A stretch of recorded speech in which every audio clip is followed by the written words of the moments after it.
Ho, ho, ho. Welcome to the Project, the podcast with the mission to cover every project throughout pop culture and history.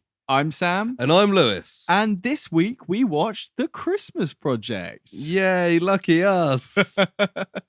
So it was something that I'd not heard of before, and I think most people listening probably have no idea what this film is. And I think for the best, probably. We thought it was because last year we did Project Christmas Wish, and we struggled to find another Christmas one, and then found this, and we were like, well, this looks like it's going to be the last one. But it turns out this has got a sequel. It does, yeah, which is great news. It's devastating. Yeah, it's a very strange film because the last one, Christmas Wish, was a Hallmark film. So although it was a bit kind of bland and standard, at least we kind of knew what we were getting when we were going and into it was, made by professionals. Yes, this felt a little bit less professional, I would say. yeah, but you'll hear all our thoughts very shortly, so don't you worry, dear listeners. And this is our Christmas special, as you can probably tell. Christmas! So we're in the Christmas spirit here. We've actually got a raging fire on the TV there. Yeah, the studio's fire is lit. It is, yeah. Some absolutely ginormous logs on that screen there. Whoa. But yeah, we're in the Christmas spirit. Before we get into anything, we've got time codes if you want to skip straight to us talking about the wonderful Christmas project.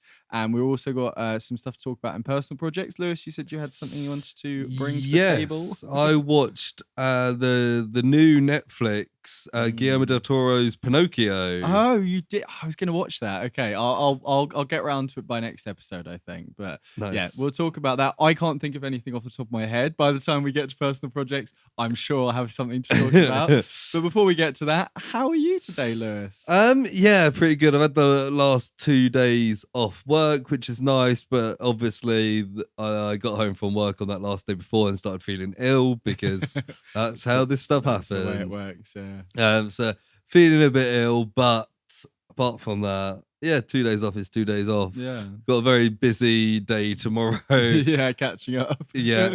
But Christmas is almost here. Only, well, at time of release, we'll be in the last week before Christmas. That's it. Yeah, the lead up to Christmas. Exciting stuff. Yeah. How about you? Yeah, not too bad. Yeah, busy at work. It's the round down to the end of, well, the year, as it were. So yeah, we're closed for almost 2 weeks. So yeah, it will be I think it'll be a busy tomorrow, which is Friday coming up as of time of recording. And then hopefully the last week will be fairly relaxed, but a little bit manic. But I'm off the Friday the 23rd, so I'm looking forward to that. So am I. Book that off ahead. I haven't particularly got any plans, but I'm just happy to have the time off. Yeah, it's always good to get that one extra day, especially when that Friday's so close to Christmas. That's it. Yeah, we're finishing early that day anyway, so it's like I might as well just not bother coming in.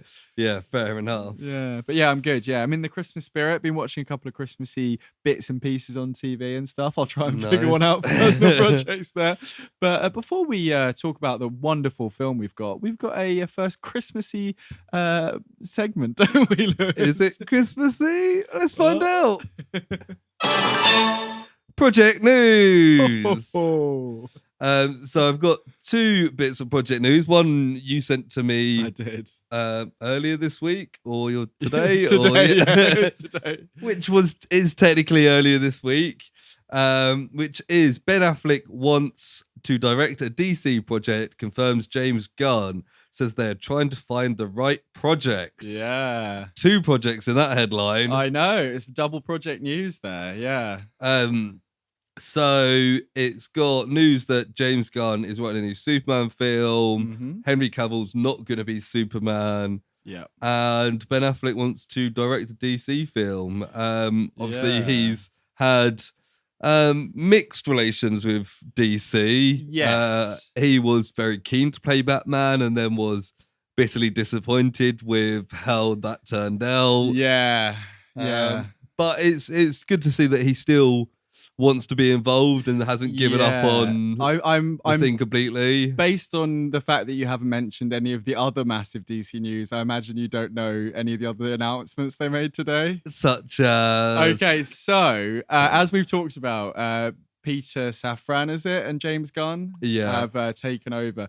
They've basically announced that they have a full slate in the works that will start from 2024. So they've got the stuff that's in the bag to go, which includes Aquaman 2 and potentially the Flash film if that ever comes out. They basically announced that one of the first things they want to put out is a new Superman film. Yeah. But it's going to be focused on an earlier part of Superman's life and thus does not include Henry Cavill. Okay. And he's actually posted, Henry Cavill's come out and said, unfortunately, he's not going to be returning to the role. So after potentially leaving Witcher and having the cameo, effectively, they're wiping the slate clean, which is probably the best move for DC. Yeah, I mean, I do think Henry Cavill's a good Superman. Yeah. But it makes sense to just kind of draw a line under it. That's it. They said they've met with him and they're open to him turning up for something in the future, maybe like an old Superman. Or I was saying to Amy on the drive home, they'll probably do the Spider-Man 3 thing and get him to turn up out of a portal in 10 years as like an old Superman kind of thing.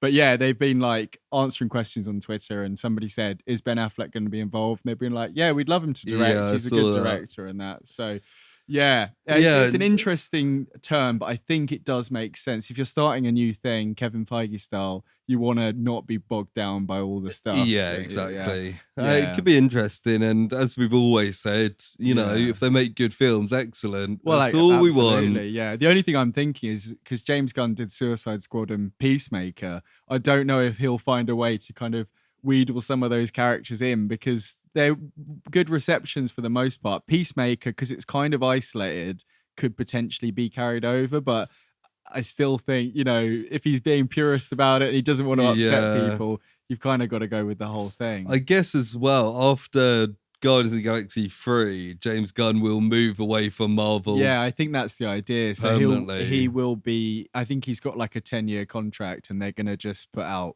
films for those 10 years and then see how it goes after that. Which I guess is kind of Kevin Feige did his first 10 years and then's carried on now. I imagine that like neither of them want there to be any kind of conflict of interest there. Not that there like would be, but yeah, exactly. You know, they are technically competing franchises. Well, the thing about it now is it brings back opens the possibility of Henry Cavill coming to the MCU, especially if he did leave Witcher for Superman and then has been kind of turned down from that. There's the post he put on his Instagram. I'll see if I can find it, but if anyone looks it up, it's basically him just being kind of sad about the whole prospect. He's like, I kind of respect the decision, but it's a bit of a shame. And like, he seems like such a nice guy. And like, you go back a few years, and he was Superman. He'd just started in this new TV series about this book and games, and he was on the top of the world. I'm really curious to find out when, you know, in a couple of years' time, once the dust settles, what actually happened behind the scenes. Because there must be some reason why they didn't just grasp onto, because even when the Snyder Cut stuff was going, maybe he had conflicts and he couldn't do it, or maybe he didn't like certain people behind the scenes, or, you know, something like that. It seems really wild that Superman's the staple DC character and they put him in 2 appearances in like 10 years. It's really weird. They clearly they didn't know what to do with him, which is so weird because like he's arguably the most popular superhero of all time. And I think they were trying too hard to do something different with him when people just wanted to see Superman. Yeah. So he posted, I've just had a meeting with James Gunn and Peter Safran and it's sad news, everyone. I will, after all, not be returning as Superman. Oh, God. After being told by the studio to announce my return back in October prior to their hire. I don't remember him saying that in October, but this news isn't the easiest, but that's life. The changing of the guard is something that happens. I respect that. James and Peter have a universe to build. I wish them all and them and all involved and the new universe the best of luck and the happiest of fortunes. But for those who have been by my side throughout the years, we can mourn for a bit, and then we must remember Superman is still around. Everything he stands for still exists, and the examples he sets for us are still there. My turn to wear the cape has passed, but what Superman stands for never will, and it's been a fun ride with you all, onwards and upwards. It's quite weird. Like, he's been Superman for, what, like 13, 14 years? Something like that, yeah, because it's Man of Steel was 2009. Yeah. I was going to say 2010, but yeah, it's about then. So it's about 12, 13 years kind of thing. And it's just the only thing that worries me about this whole thing is obviously they've got Joker 2 is in the works, and I'm pretty sure they've started filming. Yeah. And I think they've already confirmed the Batman will get a sequel because it should do. Yeah. But hopefully this like blank slate thing doesn't rule out like these Elseworlds alternate, serious things. Because those are the two like biggest films that they've made, and it's like it would be wild for them to get rid of it. But I can see from a creative point where they'd maybe want to keep it all one. Yeah, it'd be interesting to see, like in a few years, looking back on what they did introduce and being like, what have they? And was it worth doing this clean? Well, it would slate? it would be good to follow it through from the start because, and also the good thing is by the time it kicks off and gets to its first like team up or whatever, the MCU will be in a completely different place, and we might even be like bored or tired of that now. So it might be quite refreshing having these kind of origin stories. But yeah, it's a big move, but it's the one that I think makes the most sense. Yeah, it's just I think a lot of people are going to be unhappy with it. Yeah. Oh yes, but people always are. So. Yeah, and DC fans, you're the worst if you're listening. Yeah. So the other bit I've got for project news is from the Daily Mail again. Hey, Daily Fail. And it's Matt Lucas teases new writing project as he shares Snap with David Walliams after he stepped down from Bake Off and his pal quit Britain's Got Talent. Right. I thought I for some reason thought those guys didn't get on anymore, but they did have a falling out and didn't talk for like years, but then a few years ago he made up and did a Red Nose Day thing. Oh yeah. But Matt Lucas has stepped down from Great British Bake Off, saying heavy workload as a reason. Yeah. David Walliams says he's quit, but there's been a lot of controversy after calling an old woman a cunt. Not on the show. On the show, but like turned and said it to like one of the other judges. And I think there was a couple other comments. David Walliams has always seemed like a bit of a prick. David Walliams is the kind of person that I wouldn't be surprised if there's some very sinister allegations coming out about them. Like there's something, you get those people where just something about them just doesn't seem right to you. Yeah, agreed. Strange man. Matt Lucas put a picture of Instagram of the two of them sitting at a table, arms around each other, both sitting at laptops, just with the caption writing. So and it goes around, it just says like loads of slurs and like stereotypes. Yeah. This is the draft for their new show. Well, it says they worked together for years on Come Fly With Me in Little Britain. It's like, looking back.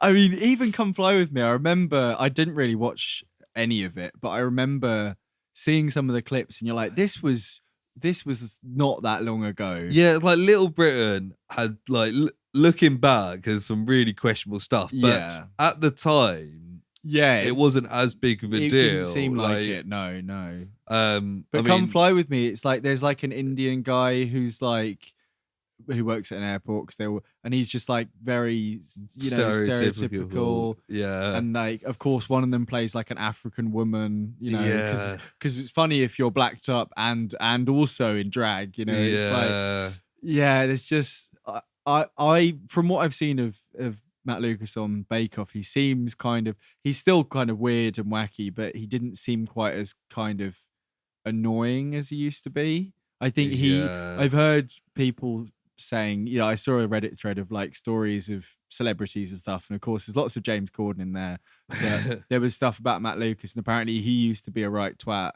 But I think his partner of like 10 years died, and he kind of had quite a big kind of shift in like personality and became a little bit more like together and I think David Walliams has always been a twat. Yeah, he's very they're a bit like James Corden in a way. Like they very, very, they seem like they think they're the best people ever. Yeah. But actually they're kind of just weird little men from England. But like David Walliams keeps being told he's one of the best. Yeah. Like he keeps getting these gigs and stuff, and you're like, maybe we should just move on from Matt Lucas and David Walliams. It's a money thing, isn't it? It's like it's all a money thing. Yeah. And also, David Walliams, his real name is David Williams. What a dickhead. I also resent that he's like a successful children's book writer. I feel like he doesn't write those books. Yeah, he probably does, but like I just feel like, you know. And are those books successful because of the content of the book? Well, it gets to a point where it's like it's now a franchise, isn't it, in itself, and any book by him will get bought by people, and it's just he's like a fucking Jacqueline Wilson or whatever now. He's going to be given like the poet laureate next year. I don't know if Jacqueline Wilson ever got the poet laureate. She was something like that. Yeah, but you know, she was pretty successful in her own right. Yeah. I mean, to be fair, I think the BBC have already picked up some David Walliams adaptations already, so they're fast tracking his whole career there. Yeah. Jacqueline Wilson.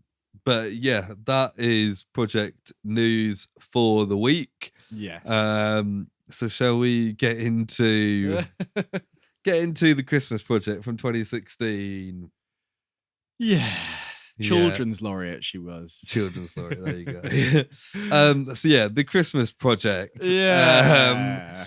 Which I think it's semi-auto biographical. It's based on a book called like there was two books. There was like Chickens and Headlights. Chicken in Headlights and no, it was Chicken in Headlights and Bullies in Chickens, Bullies and I don't know, yeah. There's two books. There was like Chicken in Headlights and Bullies in Headlights or something like that. Right, okay. And you know, I thought someone was going to get hit by a car at some point because of that, but no. Yeah, that would have been a Maybe shame. it's just like a deal. Well, when the kid didn't have his glasses on, he ran across the road. I was like, finally some drama, and then he's just across the road. I also felt like this could have been named One Man's Mission to Justify Why He Was Mean to the Poor Kids when he was younger. Because... Or like How I Stole My Brother's Love Away from Him. Yeah. It's like, if you try and, like, because it's autobiographical, if you try and take away some of the bias, you're like, oh, this guy could have been a dick. To be fair, although we see a lot of the backstory of the poor family, that kid was still a cunt to him. Yeah, but that's what I mean. But like, it's so over the top, bullyish stuff. I was like, how much of this is true? And this main kid is the perfect child. Yeah, this autobiographical child is the perfect child. And he looks like the coolest one. He's always wearing like Marty and he gets bullied, but he always still looks out for the bully. So it's a writer's like childhood in the 80s, isn't it? Yeah. So it's based on a book by Matthew Buckley, which is the name of the main character. Yeah, I gave him a quick Google. It comes up with the sculptor, so I don't know if he's not anyone. I wasn't sure if it was like some classic, modern literature guy that we should have heard of kind of thing, but maybe in America. Yeah, and it was directed by Michael Buster. And at first I thought that like he'd named the main character as a slightly different version of his name. Right, okay. But it turns out that's a different guy. Like Matthew Buckley and Michael Buster are very similar. Maybe it's the same guy. Like a pen name, like Alan Smithy, but Michael Buster is also the narrator of this. That makes sense. So a lot of that, it feels like How I Met Your Mother kind of thing. Yeah. Mixed with like the Goldbergs, that's like in the 80s, and it's like one day at this house. But in both of those, everything is a story that goes from beginning to middle to end and is a continuous thing. Whereas this is supposed to be some sort of slice of life nostalgia thing, but just feels like you're watching some kids' lives. Yeah. It's a bunch of random scenes back to back. It's like weird little vignettes that kind of come together at the end. Yeah, I think that's why I found it so hard to watch, because it was just a bunch of little scenes of these kids getting up to stuff. It also feels like, when I started watching it, I was like, is this a Christmas special for a series that we're supposed to know? Because it feels like, although you're introduced to everyone at the start, you're meant to know them. It feels like there's like some backstory here that we don't know, or like there's something that would add an element of kind of interest at all to these children's lives. It feels like a YouTube series that's been done by this guy who just wants to get his kids to act out his life or something. Well, you say that. It's narrated and directed by Michael Buster. The lead in the film... Oh, so the director did it, not the director voiced it? The director is the narrator. Okay, right, okay. But the star, Matthew Buckley, is played by Jacob Buster. Right. Who So I presume is the director's son. Yeah, we'd imagine. Or like a cousin or something, like nephew. But it feels like a vanity project. There's very... 100%. Despite there being, kind of moments that you could see as kind of heartwarming or, if you weren't like cold-hearted like me, you could see them as kind of heartwarming or like funny. There are some couple of cute moments, but overall it's kind of just like, it's just, there's no substance to it at all. No. And we will talk through it, don't worry. It's like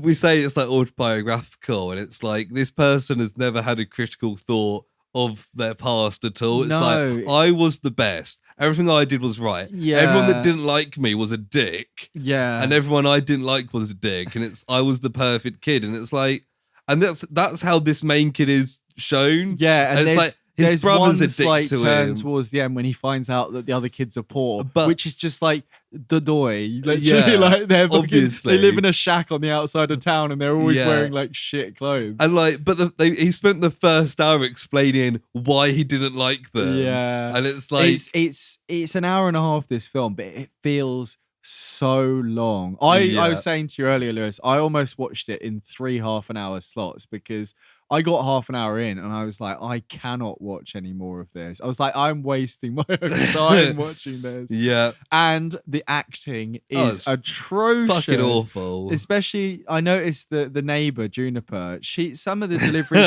I Yeah. wouldn't have been surprised if she turned out to be an alien in a girl's body. At moments, I wondered if she was dubbed over. I wondered it if was some of them were not American. Like it's like, yeah, like the fucking Russian film we watched. God, honestly, there's a bit where she comes over. She's like, "The Buckley brothers, would you like to come to my house?" And I'm like, "What the fuck is this?" Yeah, but Jacob Buster, the main kid, was in an episode of Suits, so he is an actor. Say Soup. No, Suits. I mean, Soup sounds like a kids' TV show. So he may have Suits. acted alongside Meghan Markle. Meghan the Sparkle Markle. And the older brother Simon was in an episode of Criminal Minds. Right, but is this all they've about been in? That's yeah. it. That's Apart it. from the sequel to this film, Yeah. I think they're in it. I don't know. Do you wanna give a guess on the IMDb rating? 3.5. 5.5, which is Within two. way too high. Absolutely, yeah. I suppose the people who've watched this maybe were brain damaged. What's the least amount of votes you can have to end up on a 5.5? Like 20? Yeah, something like that. And I imagine, yeah, a couple of people would have found it pretty good. So 5.5 makes sense. I'll have a quick look to see how many people voted on this. There's the two extremes there, but yeah, it's a very, very, very. I would definitely not recommend this to anybody. 504. Wow, that's quite a lot of people to have watched it.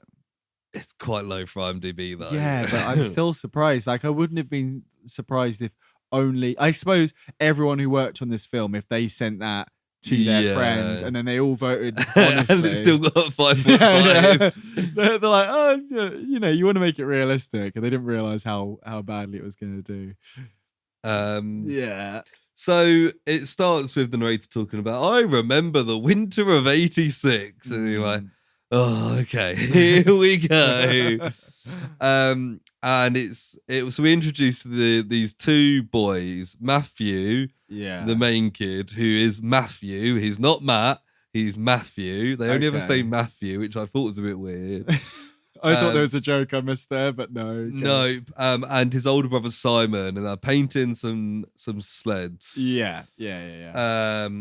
Mum's going to get something from the shop. Don't get paint on your trousers. They get paint on the trousers. The two younger kids lock them out the house. No, the older kid is Simon, who's his rival. Yeah. He's inside with one of the other kids, and with then, either John or Pete. I don't know anyone's names in this, and they're like, oh, there's pizza in here, and then they do a close up of the pizza, and it looks like the most shit pizza I've ever seen. It's like really cheesy, but it looks really dry. Yeah, and then the kids, and it looks cold. It looks cold. Yeah, it looks like if you've left like a really cheesy Domino's out, like and then overnight. like you haven't without put it the in the lid fridge. on, Yeah. And then the kids are like teasing them with it, and this Simon is fucking licking this pizza. It's quite disgusting, to be honest. He's like really like not, I wouldn't say like essentially eating it, but he's really teasing this kid outside, and they're locked out, and they're like, oh, I can't get in. And Peter, the young brother's like, let's smash the door. Yeah, he just grabs like a hockey stick or something, or a hoe or something like that.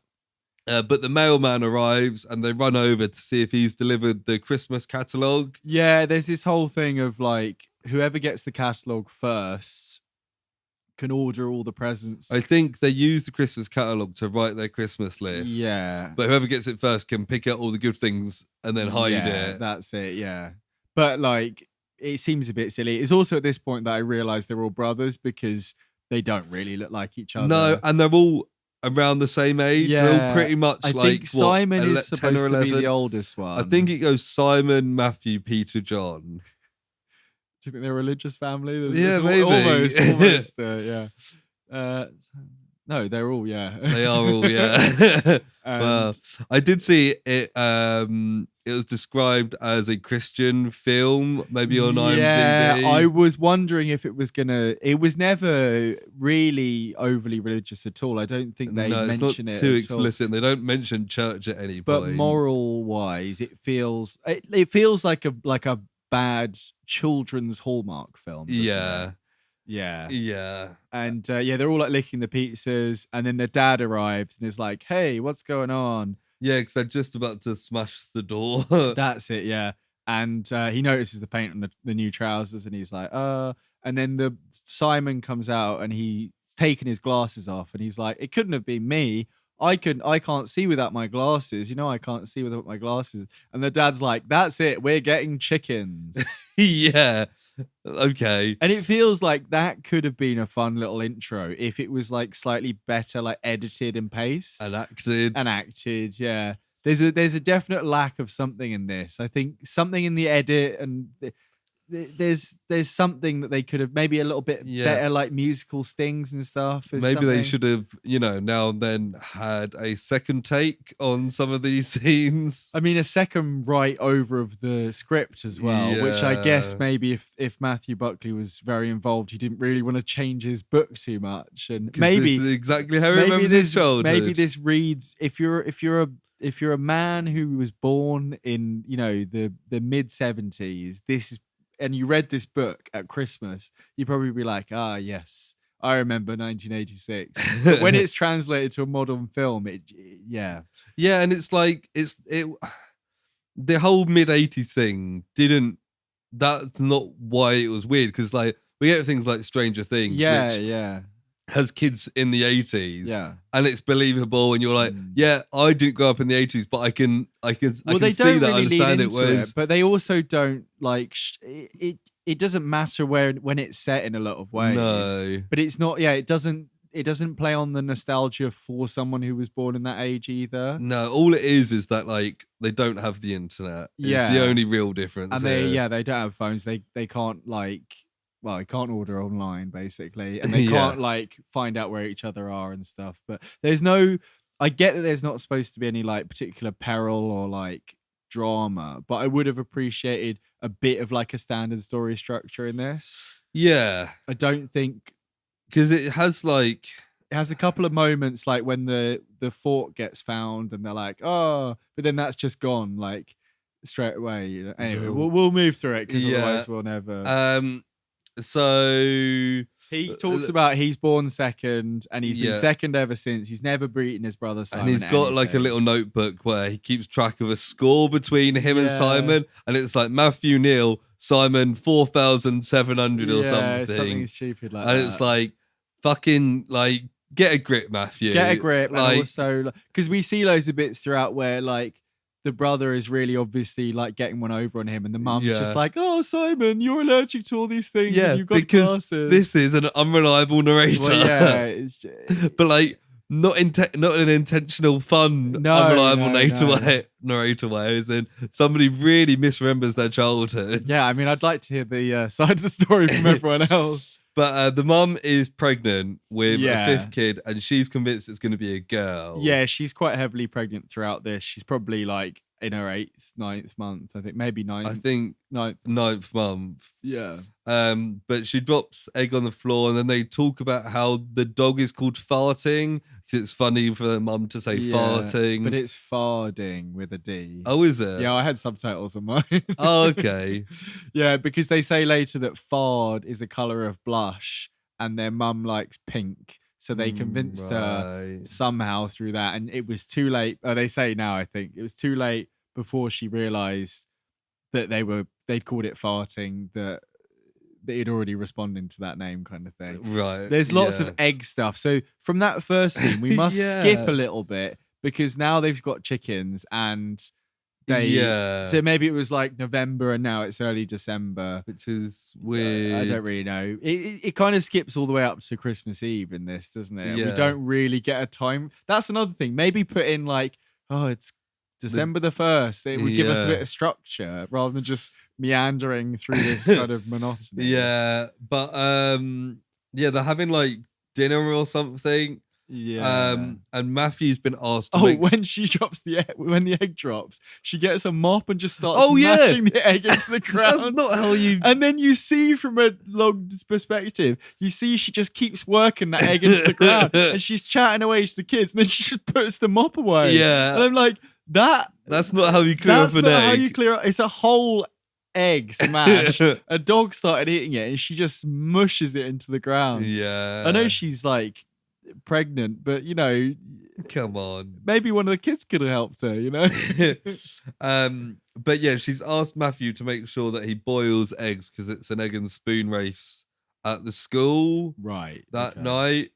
And then the parents leave, and then Peter's like, Simon, what's that under your shirt? And you clearly can't see anything under his shirt. Like, it doesn't even look like he's got a cushion or anything under. No. He's just wearing a shirt, and he's like, aha, and pulls out a pink stocking. Yeah, and they call it the elving stocking. The elven stocking. And I was like, what the fuck is this? And Peter's... But we don't find out what it is for like 10 minutes. No, and Peter's like, I'm choosing first this year, and then we move on. And I'm like, what the fuck are they talking about? In a way, I think this is what I mean by the slice of life thing. Like, I think it's supposed to be like a window into what it was like. But there is a narrator that can explain these things. Yeah. And he just chooses to be silent for all the important parts. And he comes in going, and that's when I realized that my friend was poor. And it's like, we all know that. You need to explain the stuff that we don't know. Yeah. Like, this could be like, so the elven stocking is we pick a and name then they out do and a we do little this. compilation and show us all the stuff we see later. Yeah. It's like,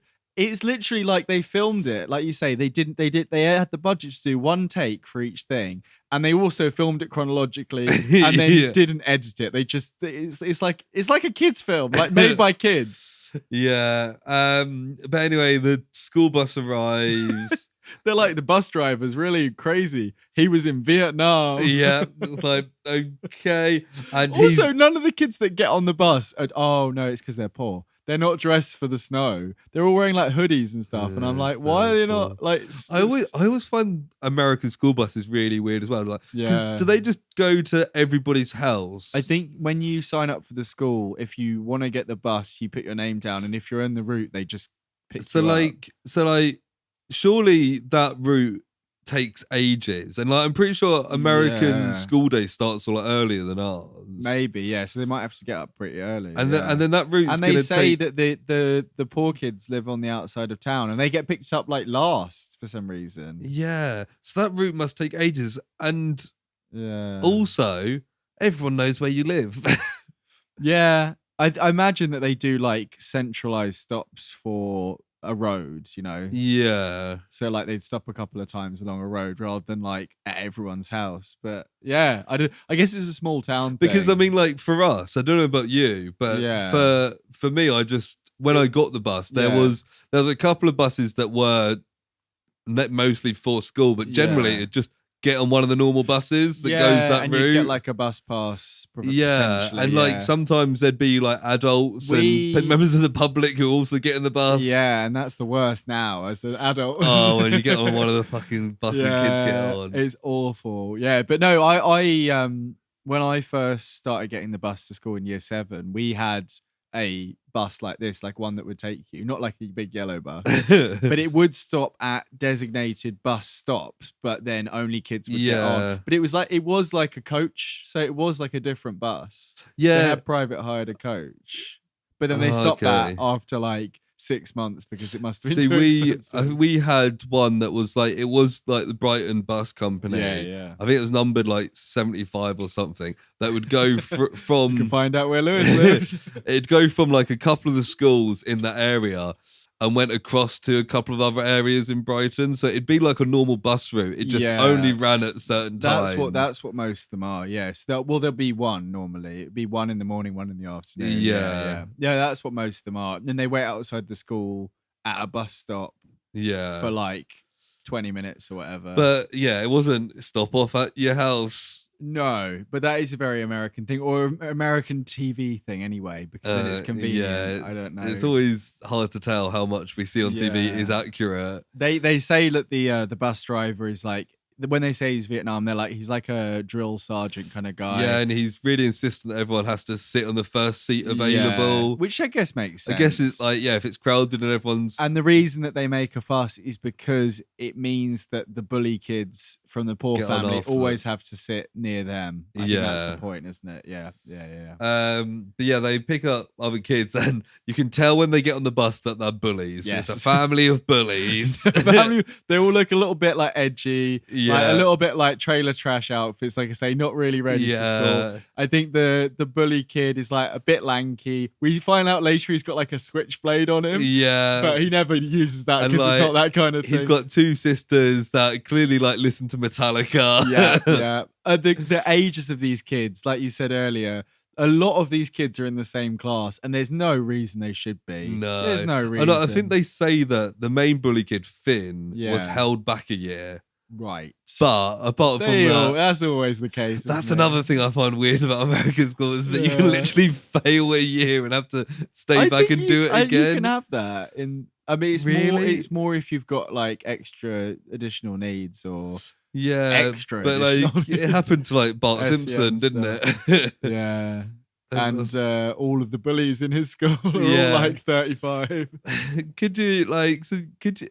Is there an age limit? Like, do you have to leave school at some point? You can be a high school dropout, can't you? So I guess once you're a certain age, you could just stop going to school. Yeah, I guess. I think your parents have to sign you off, kind of thing. I don't know.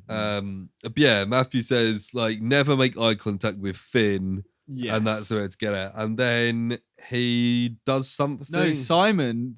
Simon's his older brother. He's got glasses, a bit lanky. He's got ginger hair. Yeah. He just like stands up and goes, "You're a big smelly goober face." Does Finn not do something? Maybe he like hits him or pushes him or something. But he just can't he can't let it slide. And he's like, and he stands up and he's like, yeah. And then obviously immediately backtracks and sits back down. Sits back down. And then he's like, "I'm gonna get you later." Yeah.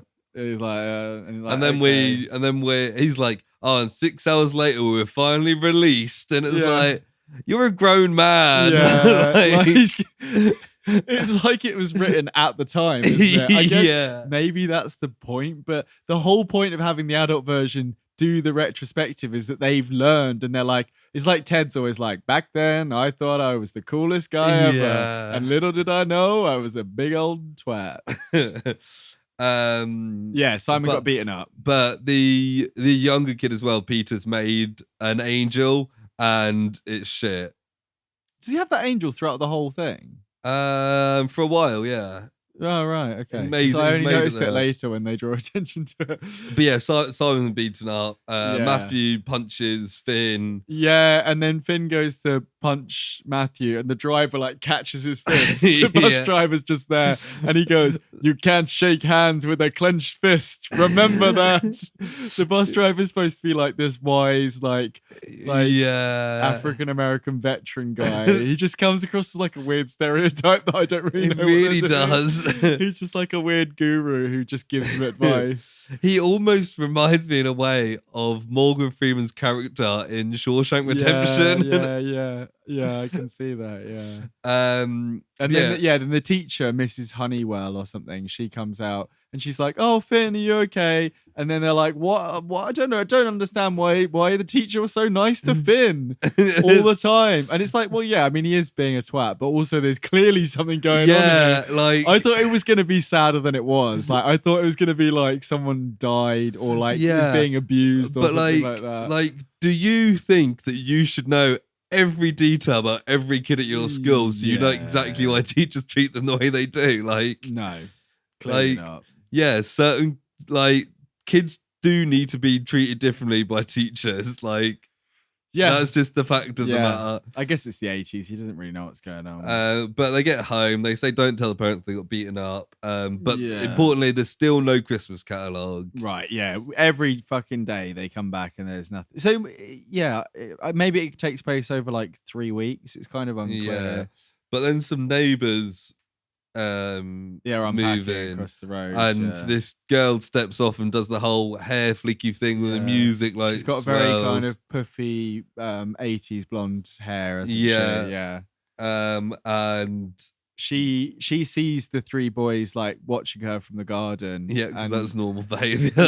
And then she comes over to talk to them, and I think she's a little bit. She may be Simon's age. She's a little bit older than Matthew. Yeah, because they mention it later. And she's called Juniper, and she's the one who's a terrible actor. Yeah. And she's like, "Hey, what are you doing?" And the narrator's like, "Oh, you remember the first time that you realised a girl was a girl?" And it's like, that's such a weird... It's a strange way of putting it, yeah. And they invite her to like the school carnival, and they're like, "Oh, there's an egg and spoon race there or something." And then we kind of cut to the carnival. First, when the boys go out to stare at her, Matthew tells John, the youngest, to boil the eggs for him. Boil the eggs. And he's like, "What does boiling mean?" Does he say that? Yeah. Oh, the American schooling system. They're in the car. And Matt says, "Thanks for boiling the eggs." And John's like, "What does boiling mean?" That's quite funny. I clearly didn't catch the joke there. They get to school and the mum's like, "No candy," because, you know, that's how a kid would think the mum talks to them. Absolutely. And then Juniper and her sister and the brother turn up. There's like a nerdy brother called something. Alan. And the Hagbarts turn up, the bully family. The Hagbarts turn up. And something happens. One of the younger ones, the youngest one, was in a the mum specifically says, "Don't do the apple bobbing." So they immediately go do that. Yeah. But this bit is really weird, right? So it's the egg and spoon race. They need to go because, you know, the mum's running that. Yeah. So they need to dry off John, who's been apple bobbing, because they dropped him in the... They just threw him in, seemingly. Yeah. He's like, "I thought I was going to die." And, okay, so what is the best way to dry somebody? It's not to get a full roll of toilet paper and rub it up against them, because that's what they do. Are you sure? What if they had 3 rolls of toilet paper and just repeatedly rubbed the same spots over and over? It is bizarre. It's very, very strange. And choice. You can clearly tell that the toilet paper is wet from where they've been rubbing. Yeah. So they're now just rubbing wet toilet paper. You need to at least spin that shit round and rub the other side. It's so weird. I get that, yeah, that's maybe something that maybe kids would do. But I don't believe that kids would do that, like, for long. You know, you'd realise very shortly that wasn't... Yeah, this kid's just dripping wet, and it's cold as well, you know? Yeah. I mean, it's been snowing everywhere the whole time. He's inside at this point, but... Yeah, and then as this is happening, the mum comes up, and she's covered in egg yolk on her chest. Yeah, and she's like, "Matthew, you didn't boil the eggs." And I was like, what the fuck has she been doing? She's hosting an egg and spoon race. Why is she covered? And like, she must have like grabbed a handful of eggs. But I was questioning why eggs need to be boiled for an egg and spoon race. The whole point is that it's easier to clean up. Yeah, it's Is not that as, it? It's not. You can still see if I they suppose prep. we've seen how she cleans up unboiled eggs. She's like, my mop's gonna be. It's gonna be. I'm gonna have to buy a new mop after this. No, it's a mess thing. Yeah, but equally, if you're outside, I guess there'd be like birds eating it and stuff. Yeah, but how has she got it all over her? Like, it's just nonsense. Yeah, maybe someone threw an egg at her. That stupid little cunt kid. But they're on their way home, and Matthew's been put in timeout, and timeout for them is sitting in the tub. Yeah, but that's fine because there's no chores and no homework. See, again, this is one of those little bits that feels like a vignette from something else, where it's like, back in that day, we used to sit in the tub, and then we decided it was a good thing, and it's like that feels like a real thing from his childhood. Yeah, and that feels like something that would be an interesting thing if either it meant anything or if it came back in any way. We never see the tub situation. Oh no, we do. All four of them go into the tub a bit later on. I clearly wasn't really watching this very well. Oh, I wish I didn't watch it as closely as you seem to. Yeah. But the dad comes along. Yeah, and he's like, "Can you try a bit harder, please? She's 9 months pregnant." And he was like, "I'll go and apologize, and we'll go to the pirate ship." And it's like, okay, I thought they were going to go up to the bedroom and build like a fort. No, because they've got like a massive garden and they're rich. They've got a huge house. We see a couple of shots of it from outside. Yeah, and it's like, but seemingly this pirate ship. So what's the pirate ship? They've got like a thing they've made. They've made a boat in the woods. It's like the kind of thing that you'd see. I don't know if you have it in other countries, but there's like a playground will have like a section of it that's like a wooden pirate ship that you can climb on, and the rigging will be like climbing nets and stuff like that. But they say they built this themselves. So it's effectively a tree house, but it's not in a tree. Or is it in a tree not a house. as well? No, it's just on the ground. It's raised up a bit. It is raised up a bit, yeah. But they talk about it like it's this secret thing. And I get they live in a small town and they don't really have any friends other than each other. Yeah. But how they don't have any friends. No, that's why this Alan kid is so important to him, clearly. And he didn't even really like Alan. No, he's a bit of a cunt to Alan as well, isn't he? Yeah. Alan's quite nice. Alan is quite nice. And Alan's clearly just trying to like make friends because he didn't have friends at his last school. His pants got put on the flagpole every day. Which is really sad because they obviously took his pants off. But yeah, I feel like this guy has misremembered his childhood because no way could a man and his 4 young kids build this pirate ship in 2 months. Americans, no, in 2 months. It's what he said. Well, Americans are pretty good with their old woodworking. Yeah, but he probably works a built the house full-time as well. job. He probably built the house. Maybe he got like an old bit of shed and then added some stuff on. Yeah, that seems more likely. Yeah. Yeah, it's like you say, in his memory, it's different. But yeah, the dad's like, "Well, we're gonna tell some pirate stories," and he starts doing like a voice and reading out he's making up like a story, isn't he, about like Redbeard or something? Yeah, and Matthews then like starts daydreaming, and he's fighting the Hagberts and saving Juniper. I thought that bit was quite fun. I was like, this is a bit different. Like, it's a little fantasy. It's a bit like a Scrubs kind of thing where it's like slightly more fantastical, and you're like, hey. But then the dad's like, I've got an announcement. Mum is having a baby, and they're like, yeah, we know she's 9 months pregnant. Like, what the fuck? Yeah, I don't really understand that. Like he seemed quite sincere. Yeah, but I think maybe they hadn't actually. No, because she said about having a girl earlier. Yeah, no, the actual announcement is because she's pregnant, she can't do the Elven project. Right. So they need to pledge their Elven duties. And again, I'm like, well, what the fuck is an Elven project? Like, what is this? Yeah. But they have this pink stocking from earlier. And they start pulling names out of it. They've all put in suggestions for who they're going to elf, which we still don't know what it is. Yeah. Could be a bad thing at this point, you know. And Simon pulls out, we're going to elf Mum. Yeah. And I was like, fucking hell, she's pregnant. Like, Don't want to elf her too much. yeah. And She's already been elfed about 9 months ago. Yeah. It was the dad that put that in there. He's like, I'm ready if you're ready. And the next one, Matthew pulls out, we're going to elf the Goodmans, which is the new neighbours, and Yeah. he does want to elf the Goodmans. Yeah, and Simon's like, oh, Matthew only put that there because he fancies Juniper. And it's like, yeah, so do you, Simon. Yeah, you do. But that never gets resolved, does it? No, I wonder if the real life Simon is still bitter about that. Yeah. But then the other two kids also pull out Mum and the Goodmans. Yeah. And the Mum's like, oh, it's a draw. Because I was one of them, I get to choose the tiebreaker. And it's like, firstly, that doesn't make any sense. There's 6 of them. And there was only 4 things. Yeah, because only the kids pull the names out. Yeah, but she's one of the people, right? I thought she was one of the votes. I was like, no. Okay, yeah. And it's firstly, if there's a tiebreaker between 2 people, I don't think one of the people is drawn between. I think she's basically saying, like, I don't need to be elf. Yeah. And I think the idea as well is, as we kind of find out as we go on, I don't think they ever had any say in it. She's chosen someone to help in the community. Yeah. But then it's funny as well, because it's like, okay, we've got a tiebreaker between Mum and the Goodmans, and she doesn't want to pick herself, so it's not the Goodmans. We'll go with the Hagberts. Yeah. And it's like, okay. And when she says the Hagberts, they're all like stunned because they hate the Hagberts. And she's like, I'll take that as a yes. It's like, why go through this fake democratic process? Well, what is she, Vladimir Putin? All democratic processes are fake, Lewis. You'll learn that one day.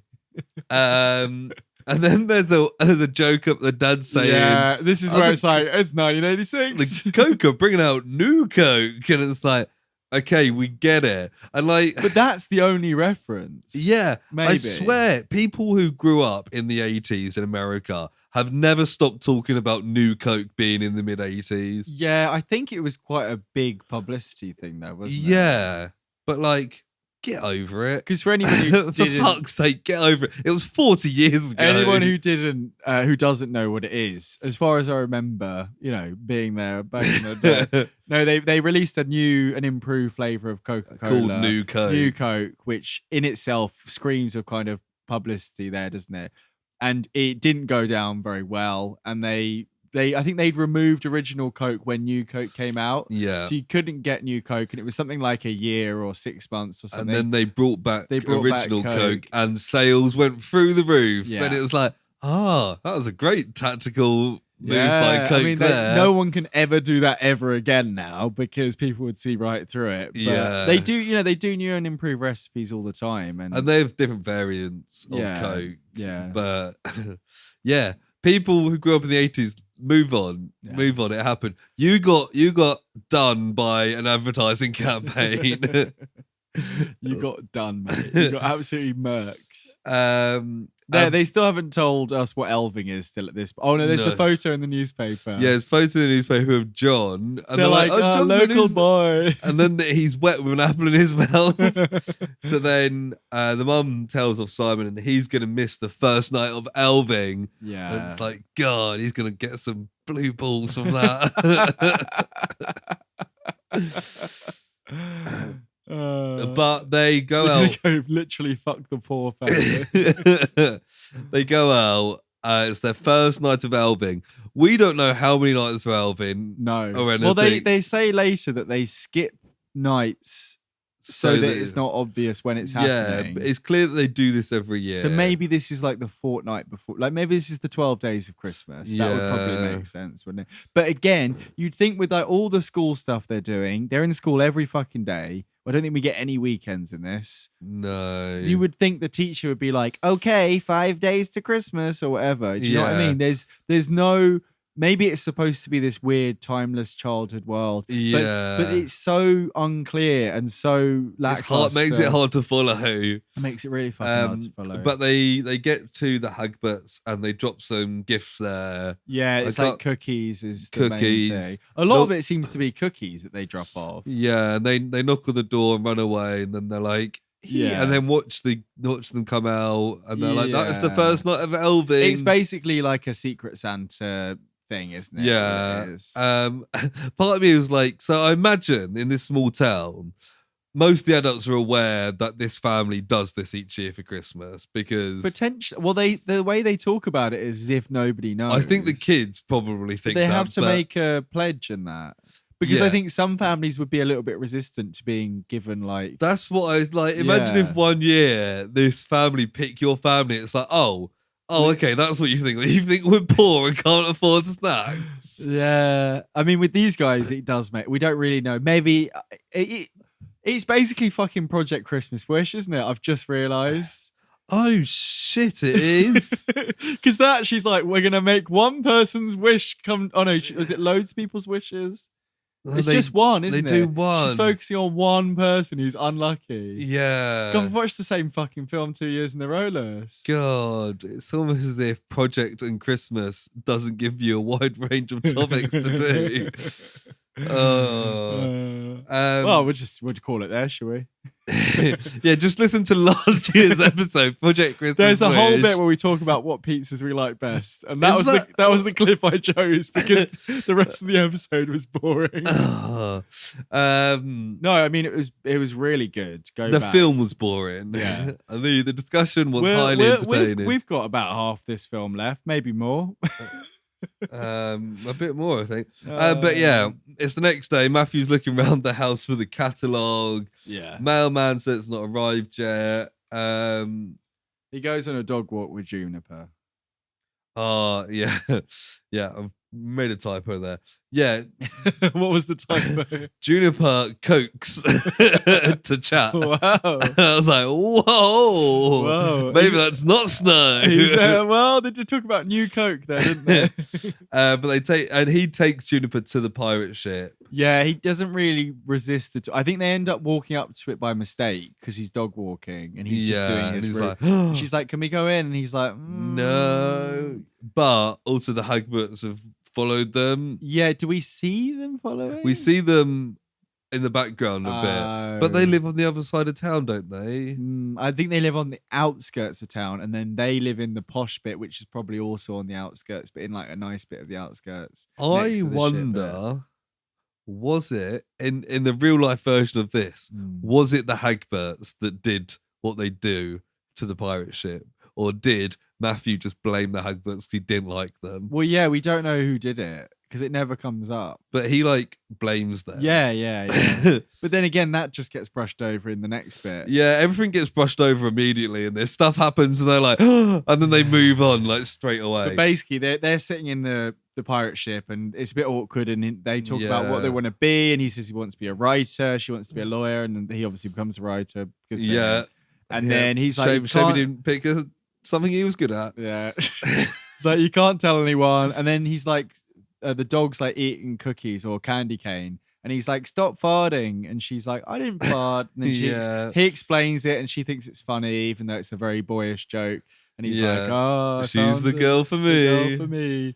And there's this whole fucking thing with the pillow fort. Oh my fucking God. stupid. And also, so they go to bed, right? And Simon's like, Peter, you're on pillow duty. And it's like, okay. And Peter sneaks downstairs where the parents are watching TV. Yeah. And as the mum lean forward, he pulls a pillow out from behind her. Yeah. I thought he was trying to steal the candy.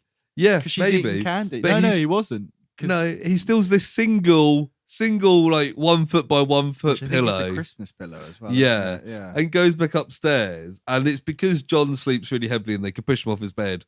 But there is this giant pile of pillows in the middle of the room. I didn't understand what was going on at all in this. So John sleeps heavily, so they can push him off the bed and he lands on the pillows and doesn't wake up. And it's all very funny for them. Yeah. Oh, yeah. And that's why they hear the noise. But they sent him downstairs, and by the time he gets up, they've already pushed him off. Or do they hear the noise? They heard a noise. The dad hears the noise of like the boys jumping around upstairs, and he's like, "Oh, I'm gonna go up and And she's like, "No." But like, why did Peter need to go down and get this single pillow? Because it looks like that didn't make a fucking difference to that pile. No, it's like a half a meter. It's like a meter tall pile. Yeah, it's huge. It's huge. It must be. I guess it's all the pillows in the house, apart from the 10 that the mum's sitting on. Like, well, 9 now. Do you think in the real life version of events of this, do you think John really slept through all this, or No, they just pushed him off just pushed him off the bed onto a single pillow? onto a single pillow because he was the smallest and he Yeah. couldn't complain about it? And the dad comes up and is like picking up his arm. I thought he was pretending to be asleep. So I thought they were, because obviously I was really paying attention to this. I thought they wanted to make a pillow fort. He went down to get the last bit. They came up, and for some reason there was a pile of pillows, and a guy was pretending to be asleep on top of them. That's what I got from that. Not quite. And the dad was like, that's funny. And he's like picking up his arm and dropping it. And then one of the other kids says, like, he's asleep. And it's like, okay, yeah. It's like, okay, cool. Great parenting. And then one of them is like, oh, my favorite chicken, Rosie, is missing. This bit was funny, but not in the way they intended. It's literally like shorts from something else. Yeah. Each of these is their own story. But this Peter's the one he got a real connection to this chicken Rosie. Yeah, he's in the first half, first third, he's always carrying it around with him. And he can't find Rosie anywhere. And then they sit down for dinner. Yeah. And it's chicken, roast chicken. They're having roast chicken. And the mum's like, What chicken did you get for our dinner, Dad? Yeah, well, and he's like, all the chickens look the same. I think someone's like, is this Rosie? And he's like, and the mum's like, no. And then she's, like, you didn't pick Rosie, right? Yeah. And the dad's just like, ooh. All the chickens look the same. It's like, they do, but also, if there's one that your kid really likes, Yeah, and like, clearly the kid can tell which one's Rosie.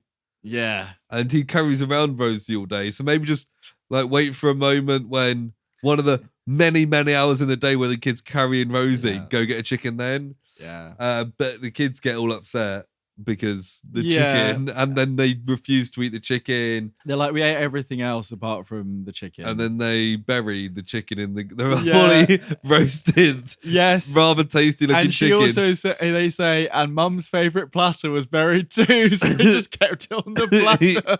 And they say, and it's still there to this day. What the fuck? It's very silly. You see, some of these, they sound better when we're retelling them, I think. Yeah, no, they 100% do. And this is why the book is probably if these are chapters of a book, it makes sense. It's fun little stories of a childhood.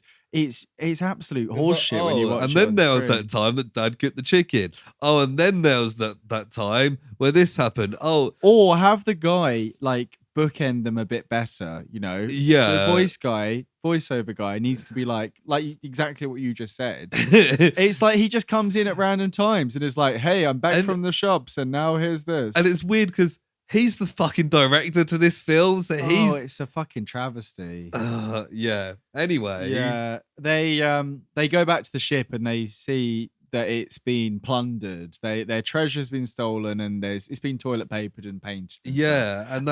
And they never clean it up for the rest of the film because it's still like that the next time they go there, which is just, if it's their prized possession, just fucking. And Matthew just assumes it's the Halberts because he doesn't like them. Yeah. And they're all blaming each other. And then the dad is like, is this true? Did you? Oh, no.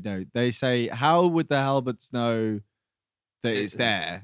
Unless somebody brought someone here and they find out that Matthew brought Juniper there and everyone's disappointed in him. It's like, so they've got this secret location and they showed somebody outside the inner circle where it was and then it got attacked. Yeah. It must have been this other family that live on the opposite side of town. It's the dickhead family. Yeah. Maybe it was Juniper. It may well have been, or her brother, or her older sister. I think her sister's a bit old for that. She seems like she's like 17. But we know the brother, it can be a bit mischievous when he wants attention. Well, yeah, we find that out later. So maybe it was That's him. the big plot twist in the film. That is the big plot twist.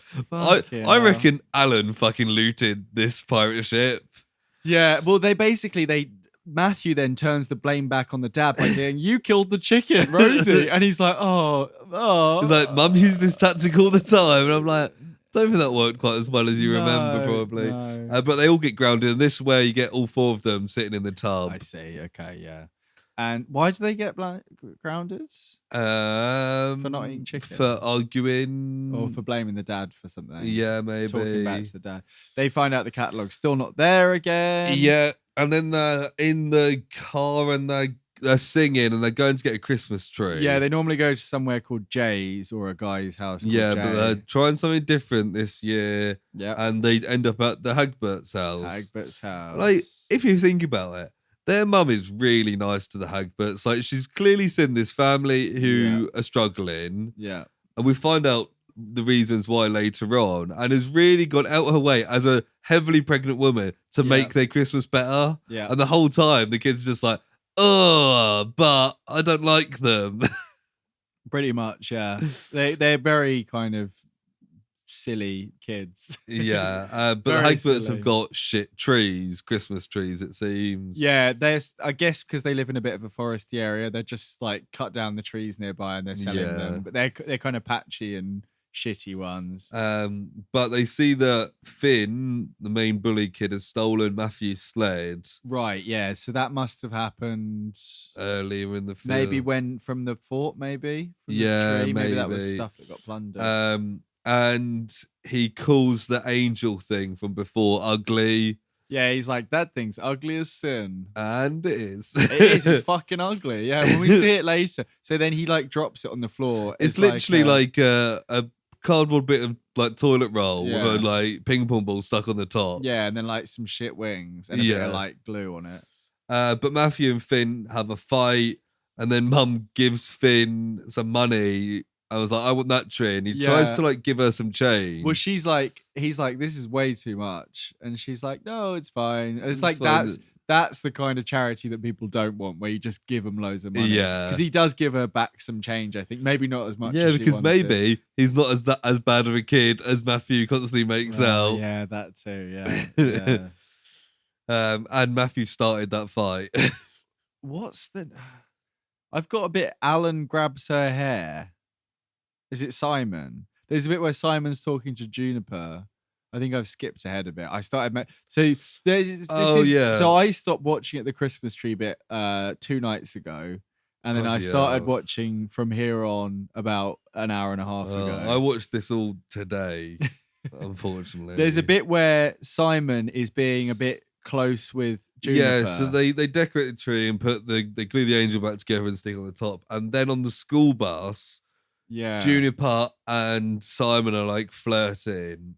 Yeah, but he's like, your hair's really nice. He just like grabs a whole bit of her hair. I think I missed the grab. And she doesn't like. It's not like a joke. I think he was just like, your hair's nice. Yeah, but he like holds on to like a whole lock of it. Oh, bloody hell. It's a bit weird. But Matthew's chatting to Alan, and Alan's like, "Do you want to come over and play ping pong later? Yeah. I've got a table." This is the first really time he's good." kind of being a bit friendly with him, and you're like, yeah, this guy seems pretty cool. But Matthew's like, Alan lives with Juniper. yeah, I'll do that. And I was like, poor fucking kid. Well, I wonder what Alan's doing now, because we know what Juniper's doing by the end of it. And Finn gets on the bus and takes some cookies off John. Yeah. And then we get to class and Finn gives them to the teacher, and the teacher, he likes it and is really nice to Finn. And part of me was like, maybe, okay, it's a shit thing to steal these cookies and give it to the teacher, but maybe that's the only positive reaction he gets to anything in his life. That's clearly it. And as we find out, he doesn't have any female role models in his life. He clearly looks up to his teacher, and his teacher knows the situation. Yeah. I feel like if the teacher knew how bad things were for him, she probably wouldn't accept the cookies off him. Because as we find out later, they're kind of struggling for food a little bit. Yeah, but maybe she would take them openly and then give them back to him later, which we don't see because it's all from Matthew's perspective. Yeah. And it's like, like there's a reason that Finn is stealing these cookies and giving it to the teacher. It's the only positive relationship he has. Pretty much, yeah. But where were we? There's an egg drop contest announced. Yes, there's an egg drop. There's so much fucking egg stuff in this. It's so much egg stuff. So convenient. I guess no, because it's not even anything to do with the chickens, this one. Because everyone else provides their own eggs. Yeah. So it's a classic like science experiment, I guess, where you drop an egg using household things, you try and prevent it from breaking when you drop it off a roof, kind of thing. Yeah. And we see it goes to Alan, and he's just giving this fucking weird look, and he's got his thumbs up, like both thumbs up, and he's staring at Matthew, and it just goes on for like 10 seconds. And it's supposed to be like he's really excited to do the project with him. Yeah. But it's just like this kid, they're not putting him in a good light. Really not. Poor Alan. Like that's Yeah. And then we see the ping pong as well, don't we? Yeah, no. First, Yeah. they get beaten up, all three of them, by Finn again.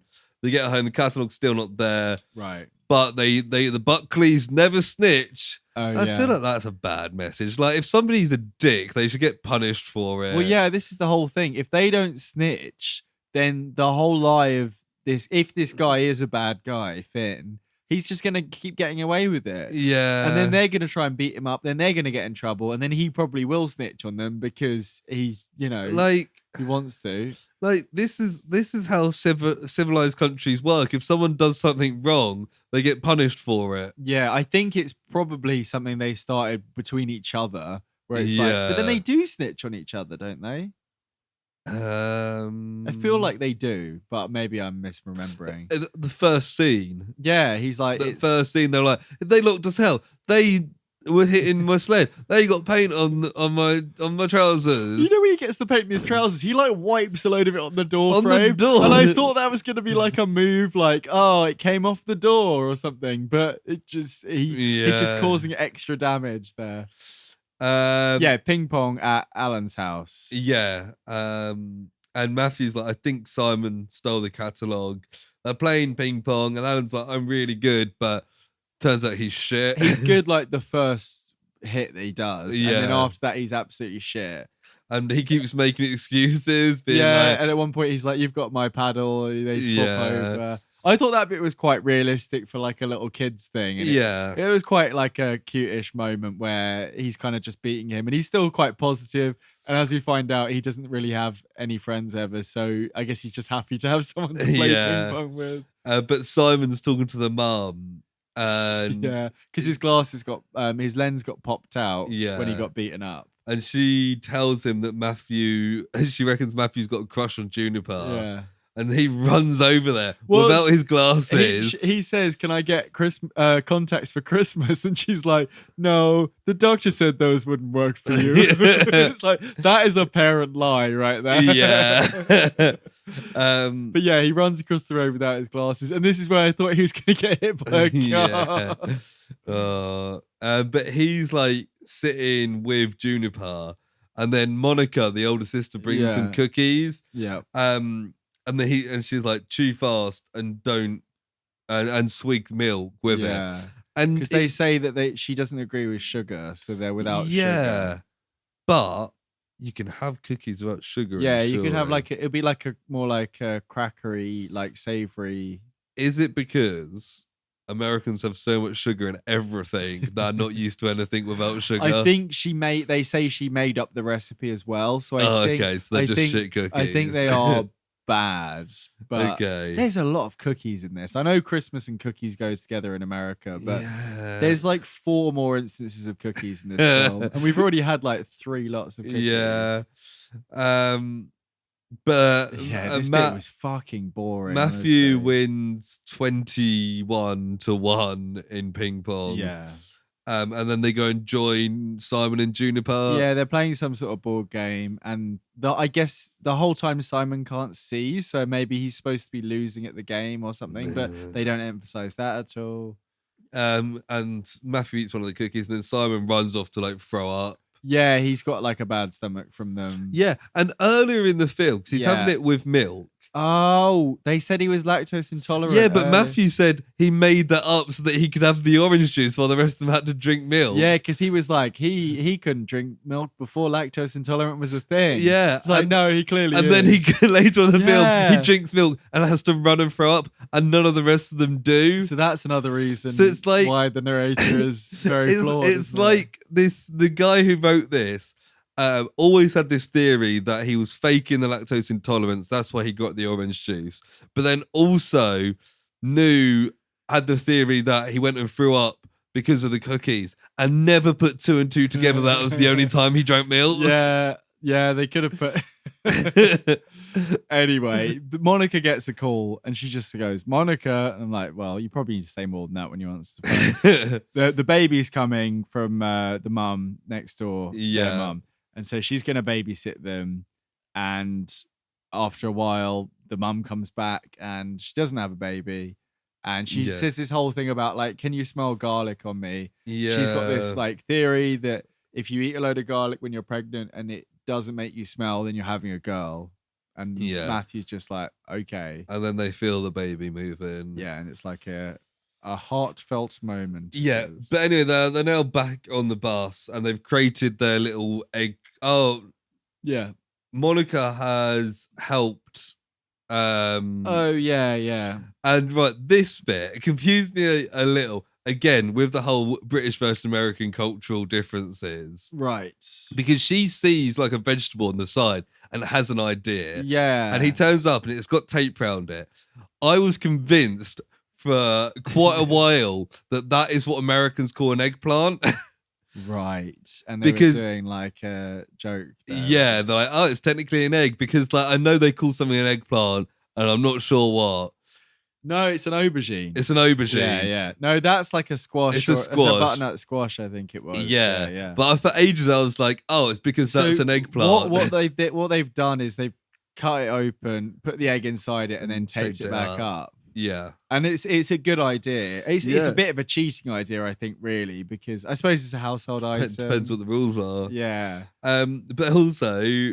Alan's made like an absolute shocking thing. He's made again like the toilet roll thing. He's put an egg in the egg is sticking out the end. Yeah, Alan's a fucking idiot. Alan's a fucking moron. But Finn comes over and just breaks his egg. Well, he like pushes him and then he just drops it on the floor and it breaks from like seat height. So it's clearly not going to work, which is quite funny. He also makes a whole deal about it needs to be brown eggs because they're stronger. Because Alan's just got all these weird like facts and theories. But as they're getting off the bus, Matthew's talking to the driver who gives him a pen. No, before that, he like lashes out at Finn and Finn tries to fight him and the bus driver stops the bus and he shouts back, "You kids are getting nothing for Christmas. I see to that personally." Yeah. Like, what are you going to fucking do? To be fair, he knows where they all live. Yeah. He's going to like Grinch it and come down and steal it. Oh, I keep seeing like TikToks of people who think it's a hilarious idea.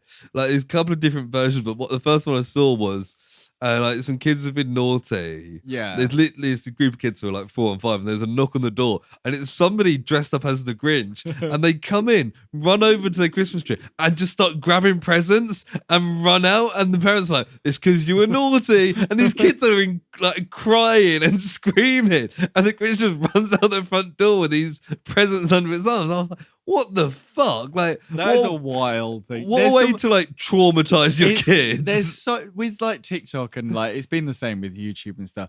There's so much stuff like that where it's like this is clearly for the video as much as it's a lesson for the children, and it's just going to traumatize them. Like you said, like I've seen lots of the Elf on the Shelf stuff. Where did you see the one where the elves are really fucking creepy? Well, there's one where they'd like taken all of the chocolates out of the advent calendar and then smeared some chocolate on the elf's face. So when the girl came down in the morning, it looked like the elf had eaten all her chocolate. And she just grabs it and starts smashing it on the floor.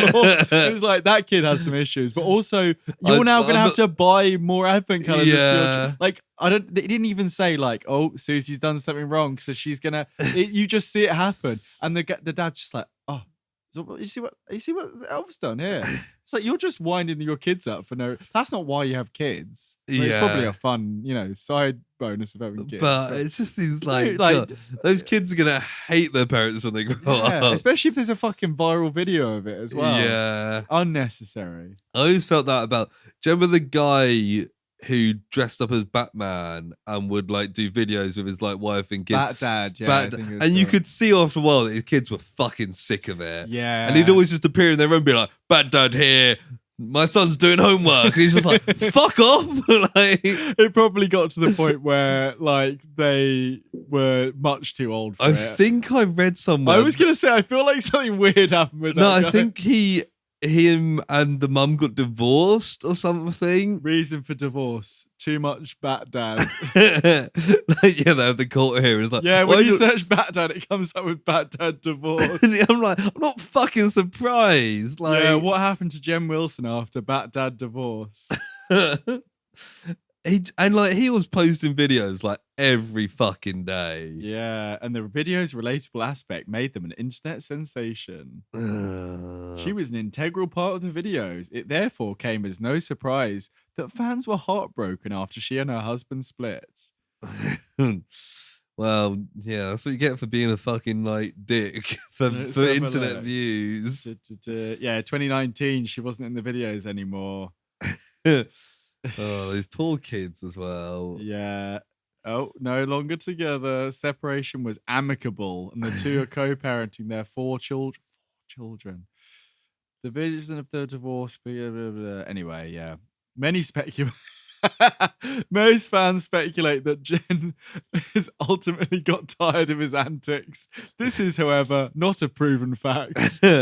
All but proven. Yeah. All but proven. Yeah.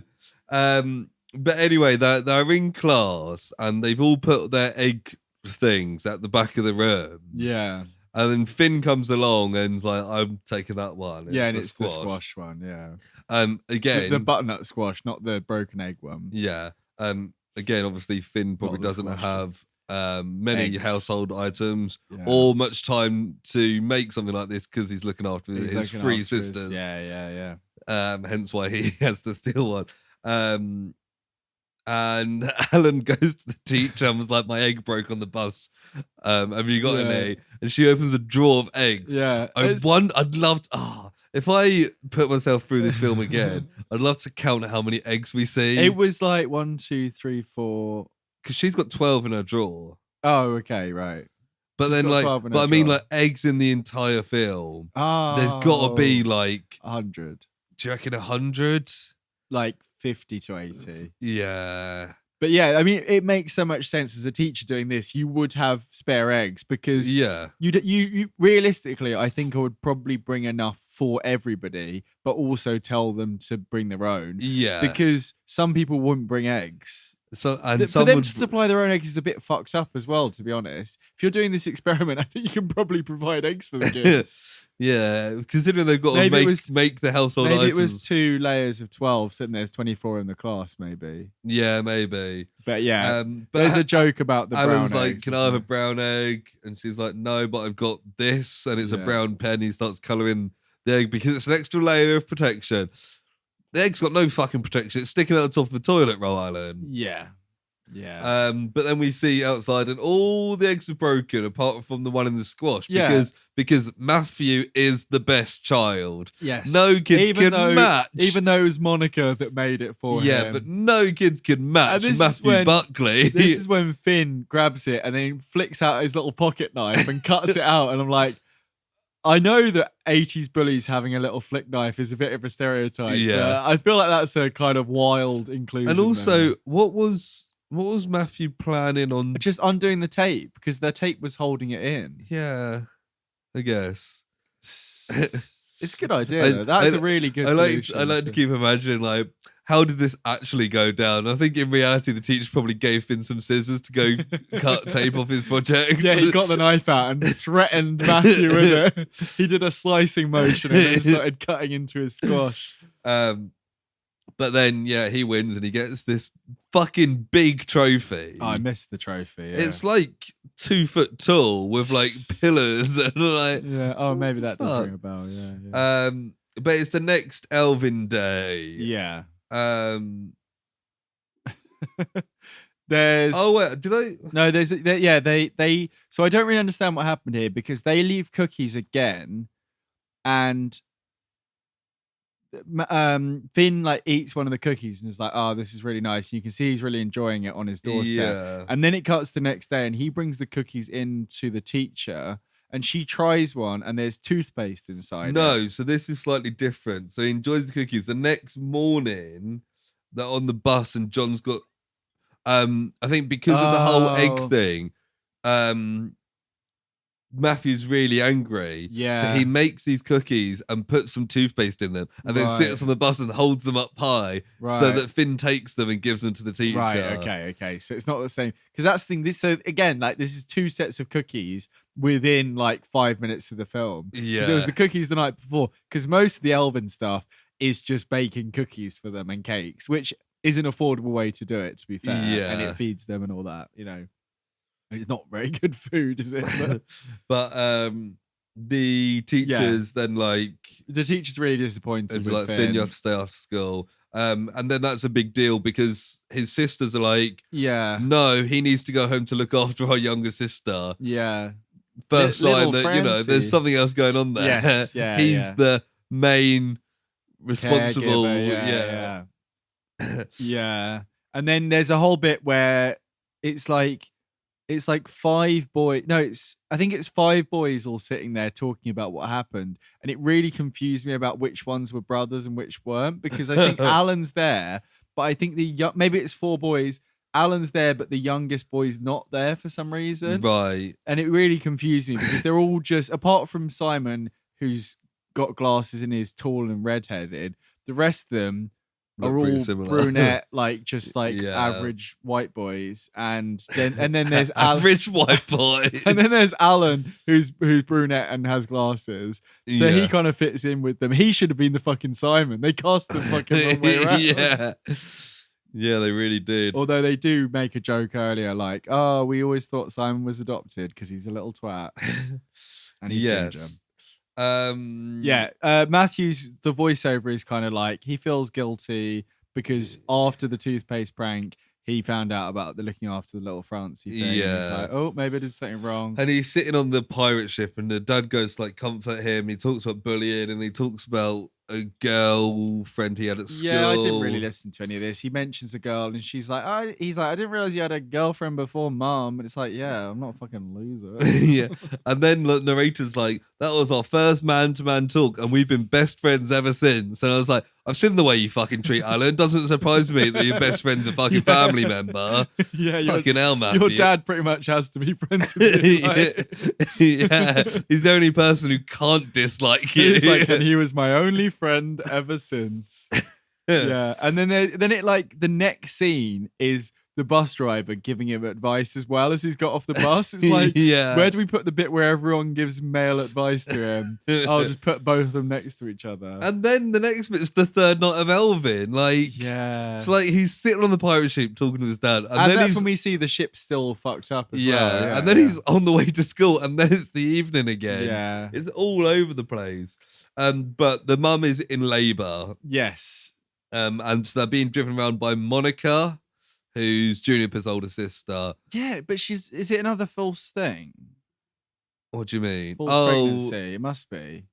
I think she's gone to the hospital for a checkup because they... No, you're right. It's another false thing. Another false one, yeah. But Monica drives really slowly. She has to do like the pledge of elfness or whatever because... Yeah, she's an outsider. And they have this stupid plan where they're like, we can see the lights and we know they're in. Simon, you go stand over there, and if they see us, you distract them. It's like, they're going to know who's doing the Elven straight away. And Alan has a balaclava on. Get him to do the distracting. And then, like... they've got like a chocolate cake or something, like a Christmas cake or something. Yeah, and they like drop it, and then like the girls run off, and then Finn's like standing there, like as if he's in a film, around.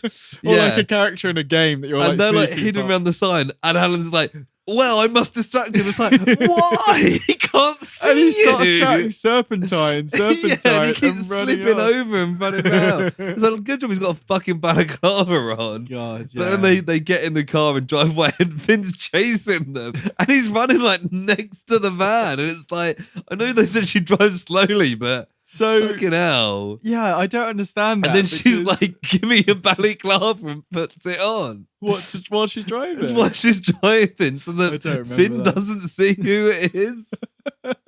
It's very silly. It's very, very silly. Yeah, there's some bullshit. There's something about like Juniper sends him a note saying, meet me at the the pirate ship, or does he send the letter? I think she puts a note because she knows he was a bit upset, and then they kiss on the mast. Yeah. bit. They kissed up on the mast. They're balanced on the and then he goes back to his scorebook, which says Simon 4,800, and he puts a whole page length 1 next to it. It's like, I got my 1, but it's a good one because he stole his older brother's girl. I mean, to be fair, it was never going to happen with Simon, was it? No. Like, he never made a move, you know? Yeah, and that's a lesson for Simon. That's his Joker origin story right there. Yeah, Simon asked Matthew where the catalogue is, and he's like... Do you reckon Simon's released one called, like, My Brother's a Cunt? By Simon Buckley. Cunts in the Headlights. And it's just him daydreaming about running his brother over in the car. The sequel, Why I Pushed My Brother in Front of the Headlights. But it turns out Simon's not got the catalogue either, and then he imagines different scenarios of who could have it. Yeah, I didn't understand this at all because I missed the bit where he was like, oh, who's got it? And it just shows like 2 bits of his parents being evil. Oh, at first it's got Peter being evil as well because he writes this list and then throws it in a fire. I don't remember. And then turns out the mum's not pregnant. She's hiding the catalogue under her belly. It's very silly. Which clearly says to me that woman was not pregnant during filming. No, true. Yeah. And then it's also the dad has got his hand in a chicken on one hand and like reading the catalogue, right? And it's like them looking at the camera like, ha ha ha. Yeah. That's just Matthew imagining it, obviously. Yes, okay. But then the teacher's like, "Oh, you're gonna be pen pals," and then they're like from this place on the world, and then she pulls down the map of the world, and there's some underwear that's got Buckley's Bloomers, written on them, and everyone like, laughs. Again, pants. This might have been Alan. Well, we never find out because Alan is almost goes to admit to it. Yeah, and like. Or he was going to blame him for it anyway. Because Alan is a devious little bastard in this. As we find out soon. Very soon, hopefully. And Juniper tries to like comfort Matthew and they get in Monica's car. Yeah, they're holding hands and it's like, oh, that's the first time I ever held a hand. They're elving again, and this time the mum's come out because she can. Yeah, it's great to just like slip around on ice, isn't it? You know, yeah, it's good. But then he comments that, you know what, we've never seen. It's because his mum's with him. He realizes that we've never seen the Hagbert's mother. Yes, and they're like every night they're home alone. Yeah, and it's like. And then he's like, oh, everything's so complicated right now. Everything. Yeah, and they've given them like hand-knitted gloves this time, and they're all really like grateful. Is this where we find out about... Oh, no, not yet. Well, they all like look out and they're like, thank you to like the ether because they know somebody keeps dropping off gifts. And he puts like gloves on the little sister's hand. You can see he's being really nice. Yeah, Finn yeah. But then Simon's asking about the catalogue again. Yeah. And talks about how he likes Juniper. Yeah, and I'm like, oh no, this is going to be a bit of a drama. No, it never gets mentioned again. No. I don't think we ever see Simon slightly interested in Juniper after this moment. No, because we find out that, you know, that's not how it goes. But Matthew starts writing a letter to Finn. Yeah, I didn't really get this because he mentions later, like, "Oh, you wrote that corny letter." I didn't really understand. He starts writing a letter, but we never see what's in the letter. It's really weird. It's like, this is a half-made thing. Yeah, and then they're on the bus, and one of Finn's sisters like, "Look at these lovely gloves I got to Matthew." Like, I'm so happy. They're all being really nice. And it's like. Well. Yeah, I don't reckon these guys are that bad. No, but they come a lot. Like, first of all, it's like, it's like, well, actually, and like, Maybe it's the other way around, that they're always mean to them, so they're always grumpy when they get on the bus, and they're upset and tired and cold. That's and what I mean about the writer trying to justify being mean to the poor kids when he's younger. He is incredibly aggro with them, but a lot of the time, is he just stealing like food from them? Yeah, and like I feel like that he might be using to feed his younger sister. The writer, the director, will probably argue that they specifically wrote it so they're nicer as the film progresses to show that, but it doesn't seem like that. It feels like, in some ways, it feels like, oh, you can see how it could be taken from the wrong perspective the whole time, but it feels like a weird change of character in a lot of ways. Yeah, as well. because it's still like especially with the sisters that we don't get like any development for, apart from they suddenly become nice after they get gloves. Yeah, like, and it's also like, yeah, but I still think they're a dick. Like, I still think he's a dick. Like, Finn still comes across as the biggest like cunt at school. But and at this point, he just picks Matthew up and puts him in a bin because he's still a dick. The bus driver, is it the bus driver, tells the story about World War One, the Christmas truce. Yeah. And I'm like, I was like, I know this story. We all know this story. I'm like, yeah. Like, okay. I guess if you're in the 80s and you're a kid, it's a good story. But the whole point is, because I think I talked over you earlier when you started saying about the pen thing, because the bus driver gave him his dad's pen. Oh, yeah. He said it's the mighty and the sword, which is, I guess, why he wrote the letter. Right. Yes. Okay. Yeah. That elving again. Matthew takes his sled back. They make a big gingerbread house. Yes. And at this point, the littlest daughter says to Finn, "What's for dinner?" And he's like, "You've got a gingerbread house." He's like, "Shut up, you got this gingerbread house." I mean, I'm sorry, but he's obviously like being given so much responsibility. Yeah, this poor kid. Like, I really feel for this kid. They're eating cold gingerbread. These kids are gonna have like childhood diabetes and like scurvy. But Matthew puts the sled back with the letter he wrote. And then he's like crying on the way home. Yeah, and he's like, oh, because I think they went out to drop it off themselves this time, and the parents stayed in the car. Yeah. Because he's like, when I got back, I told my parents what I heard, because he somehow heard, he heard that about the gingerbread house. Yeah. And they're like, and then he's like, and then they told me that one summer their mum left and never came back. And it was really sad. And the dad works extremely long hours because he's got 4 kids and he's the only income. And it's like, yeah, Finn's like the main carer in that household. Yeah, pretty much. Yeah. Yeah. I mean, my note says this kid has a sad life, but he's still a cunt. But, I know that's not the lesson we're supposed to take from it. But that's the lesson Matthew got from it. Well, and he's the narrator, so... then it's in the school and it's the neighbours. Alan's going to tell the teacher. Oh, because she said before with the pants thing, she was like, if anyone knows, you can come tell me. Yeah. And there won't be any repercussions unless you shout it in front of the whole class. And then Alan's like, "Miss, I know who did it." Yeah. And then she's like, "Come to the other room and tell me." And as he's getting up, Matthew's like, no, it was me. Like, I just wanted you all to feel sorry for me, because that's a common thing people do. But the way that it works out is that, like, Finn doesn't seem like he knows that he's about to be dobbed on. Like, he looks confused when Matthew's like, yeah, that's so when the whole thing. So I think that you're right, and that Alan did it, and he was going to blame Finn for the whole egg situation. Alan wants attention. And he says, like, people stole my underpants all the time. And and Matthew's like, they weren't my pants, but no one's going to believe me. He wants to be there for Matthew so that Matthew's friends with him. Yeah, it was Alan's the real fucking villain of this.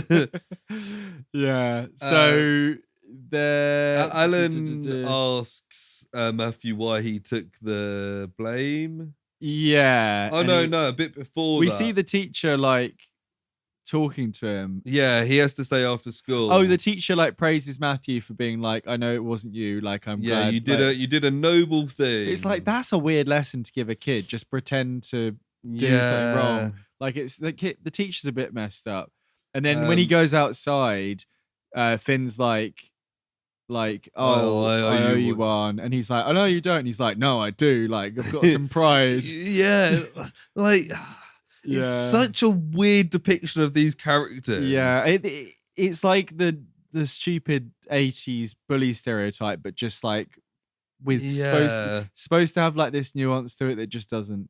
Anyway, there's a whole bit here that I've written boring they talk, and I don't know what happens. So can you fill me in up until the catalog revelation?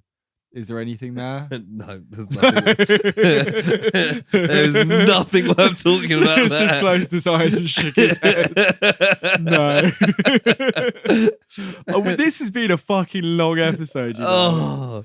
Right, let's keep going. We're almost there. We then like Alan gives him the paddle and he's like, "Here, have my paddle." And then it turns out he stole the Christmas catalog. He had the Christmas catalog. It's like, I don't fucking care at this point, Alan. But this is a good little plot that they could have had running through and had it a big revelation. No, it's just, okay. He's like, I wanted you to be friends with me. And the only reason you were friends with me is because you kept talking about the fucking catalog every morning. They should have then done a montage of all the stuff that he's been blaming Finn on, but Alan doing it. Yeah, see, there's no like modern, like it feels like a film from the 80s in how like dated the whole editing and dialogue style is.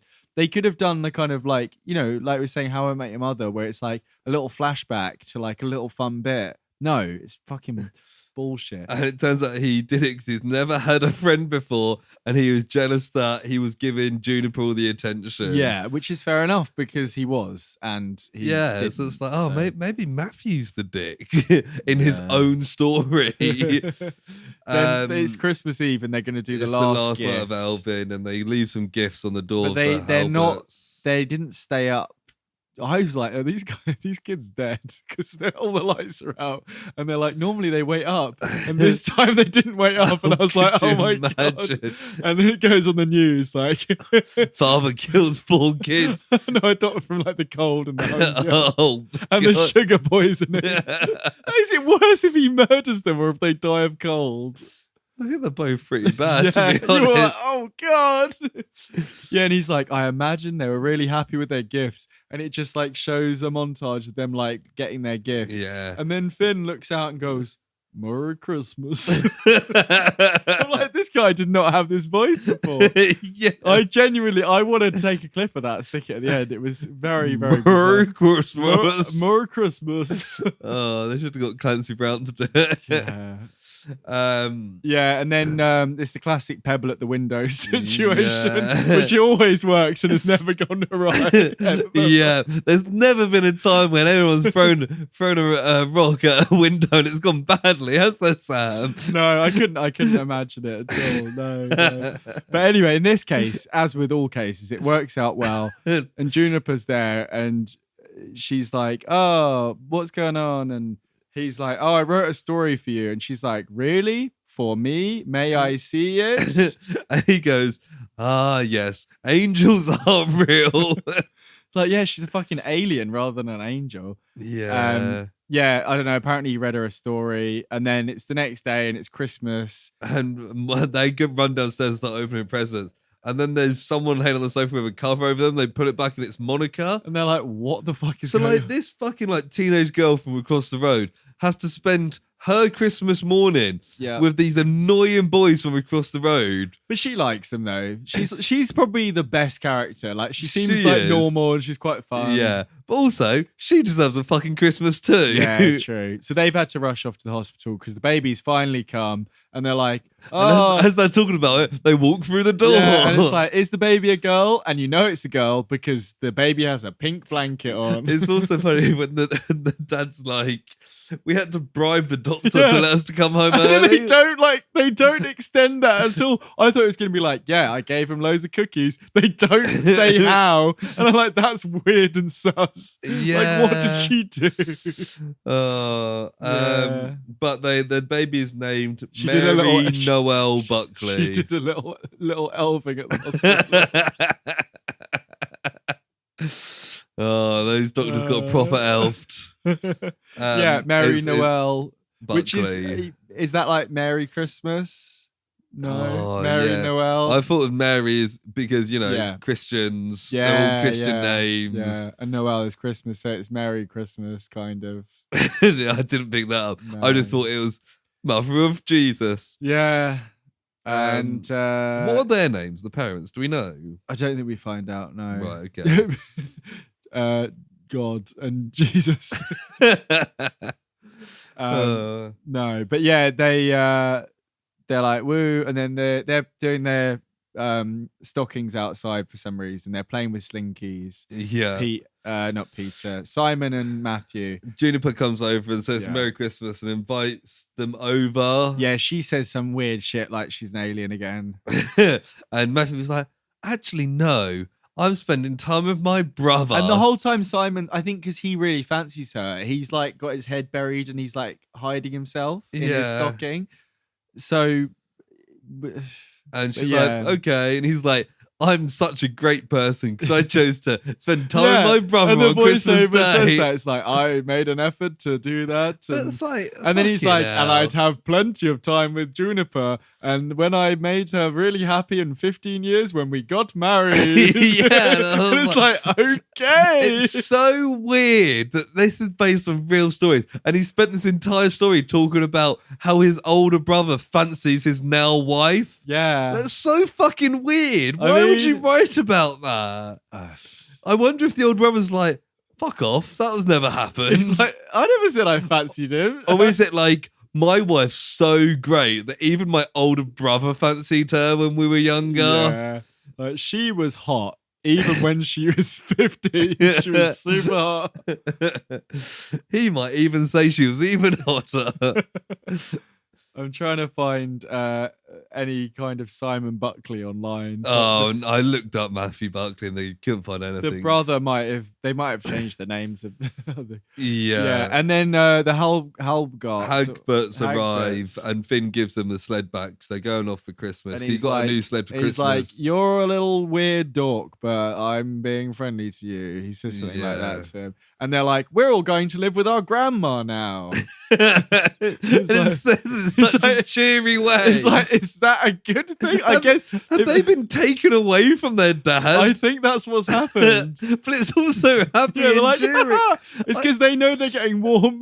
I feel like Matthew's misread like every situation in this film and grown up and written about it and still hasn't understood anything that happened. It's very weird. It's very, very weird. But there's more neighbours moving in and you've got these two ginger bully twins who are bullies. And they like steal the sleds or something. And then it's like, oh, nothing's changing around here. And then they're like, and you'll never guess who got chosen to be elf next Christmas. And it's like, oh, it's the bullies. Yeah, because they're probably also, having a rough they probably time. moved into the old shack, the old Halgert shack. What's it called? Halbards. Like a halberd. So what did you think of that? Oh, God, it was fucking terrible. We talked about that for almost the entire length of that film.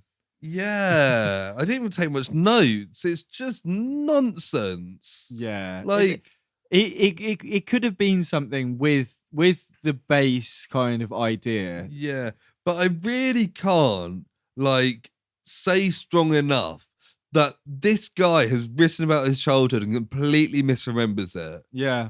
I look back on my childhood and there's some stuff where I'm like, that probably didn't happen like I remember it, or you talk to somebody and you hear other sides of the story, you're like, oh, that's not quite how I remembered it. That's interesting. This guy seems to think his childhood was exactly how he remembered it, unless he's going with an angle of this is from his unreliable narrator point of view. But that doesn't seem very clear because it's got the adult narration and it's not presented like that at all. It's really fucking weird. I think that it probably would have been better without the narration.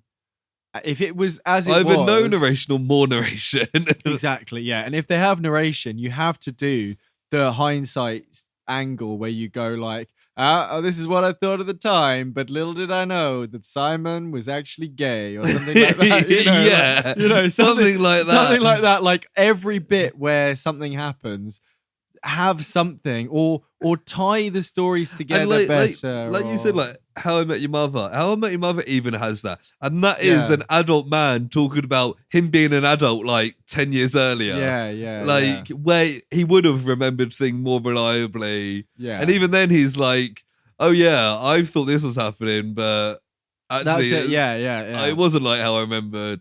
It is bizarre, and I just think it was such a slog, and I would really not recommend it for anyone unless you're really digging the bottom of the barrel for Christmas films and you've watched everything else, including the probably 55 Hallmark films that are out this year. Then you can watch this or put it on as a screensaver for your Christmas party. Like. Fucking hell. Be better without the dialogue for one thing. Earlier today when I messaged you to say, I'm watching it now, you mentioned that you still need to watch like an hour when you get back I said from work. good luck when you started watching it or have fun. And then I got halfway through and I was like, I can't fucking take this. And I had to have a break, which is annoying. So I was kind of like, if I got to the end, then I've got about an hour before I need to leave and come here. But I was like, I can't. So I just went and cleaned the kitchen, scrolled through TikTok for a bit, and then I was like, right, I need to get back to this fucking film now. It felt like it felt the most like homework that I think anything we've watched 100%. Even Project Christmas Wish at least had some.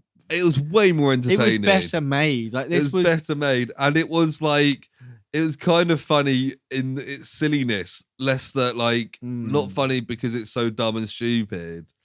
This was just trash. I several times during this, I was like, could I blag the rest of this? Oh, absolutely. I considered not watching the rest of it today, and that would have been 2/3 of the film that I wouldn't have watched. I seriously considered that. And as I said earlier, because that would have been so funny if we both turned up and were like, yep, don't know what happened from here. Because it's not on Wikipedia or anything, so we couldn't read the plot. I wouldn't have bothered, no. I probably would have skipped to the end to be like, and then they went to the grandma's house.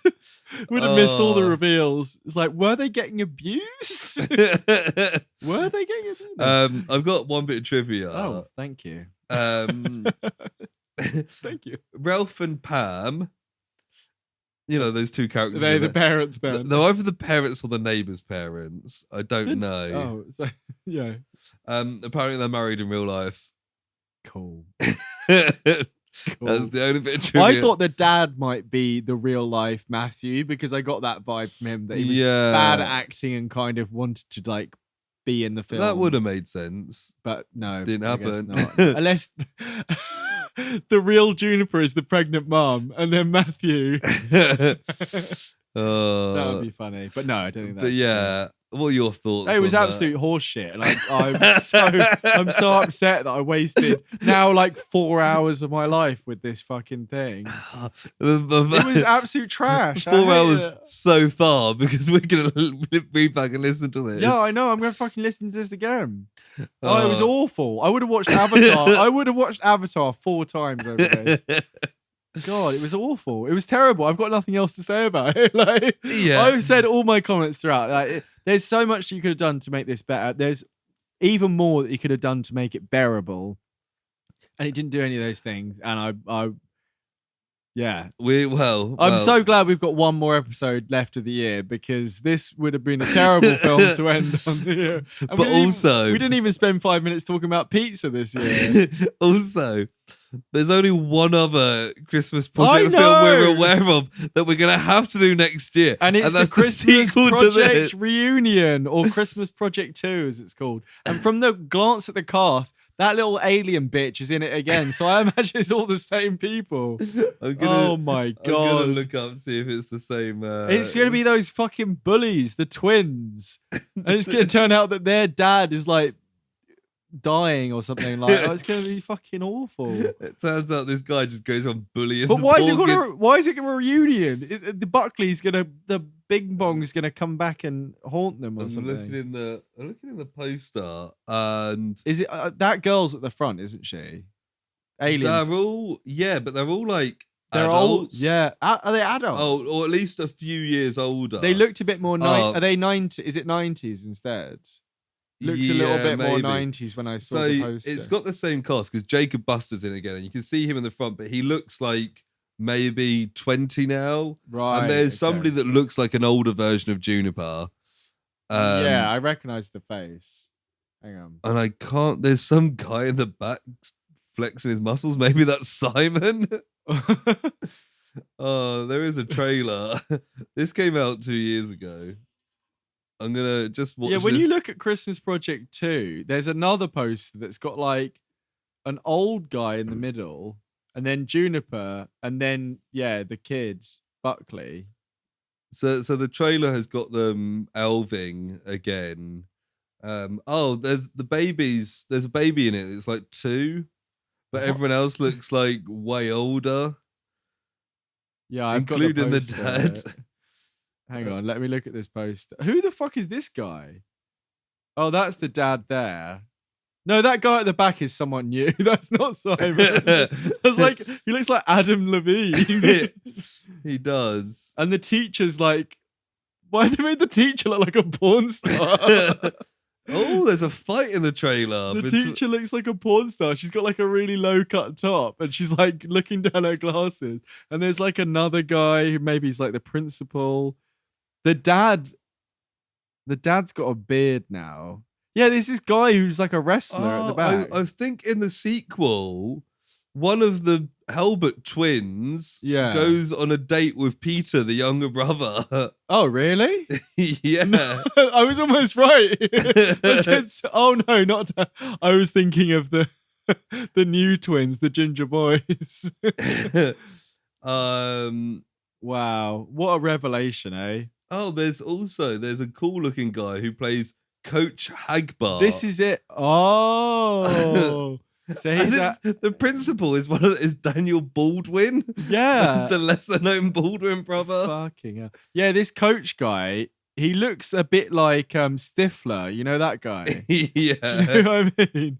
What's his name? That guy. Sean William Scott. That's it. Yeah. And he's got like a really jazzy shirt on. Well, I'm kind of looking forward to that. Looks more fun. The Adam Levine looking guy is Uncle Steve. Oh, so he's not the coach at all. No. Uncle Steve. So there's like a fun uncle that joins them. Yeah. Okay, I mean that sounds better already. It's got a lower IMDb rating. That's good. But we can look forward to that next year. That's a good point to end our discussion about the wonderful Christmas project. Yeah, what rating do you want to give it? 0. No, we can't do zeros. Probably could do zeros. I'm gonna give it a 1. Yeah, I'm gonna give it a 1 as well. I'm gonna give it 1. It was absolute shit. It was awful. And we're still talking about how long was personal project. How long was Project News? Like 15 minutes? It was a short one. Maybe we talked about DC. We're on an hour and 55 minutes. What? we always spend so long talking about the worst things. Well, I think it's probably not time to talk about this anymore. Yeah, let's move on. And we can start Personal Projects.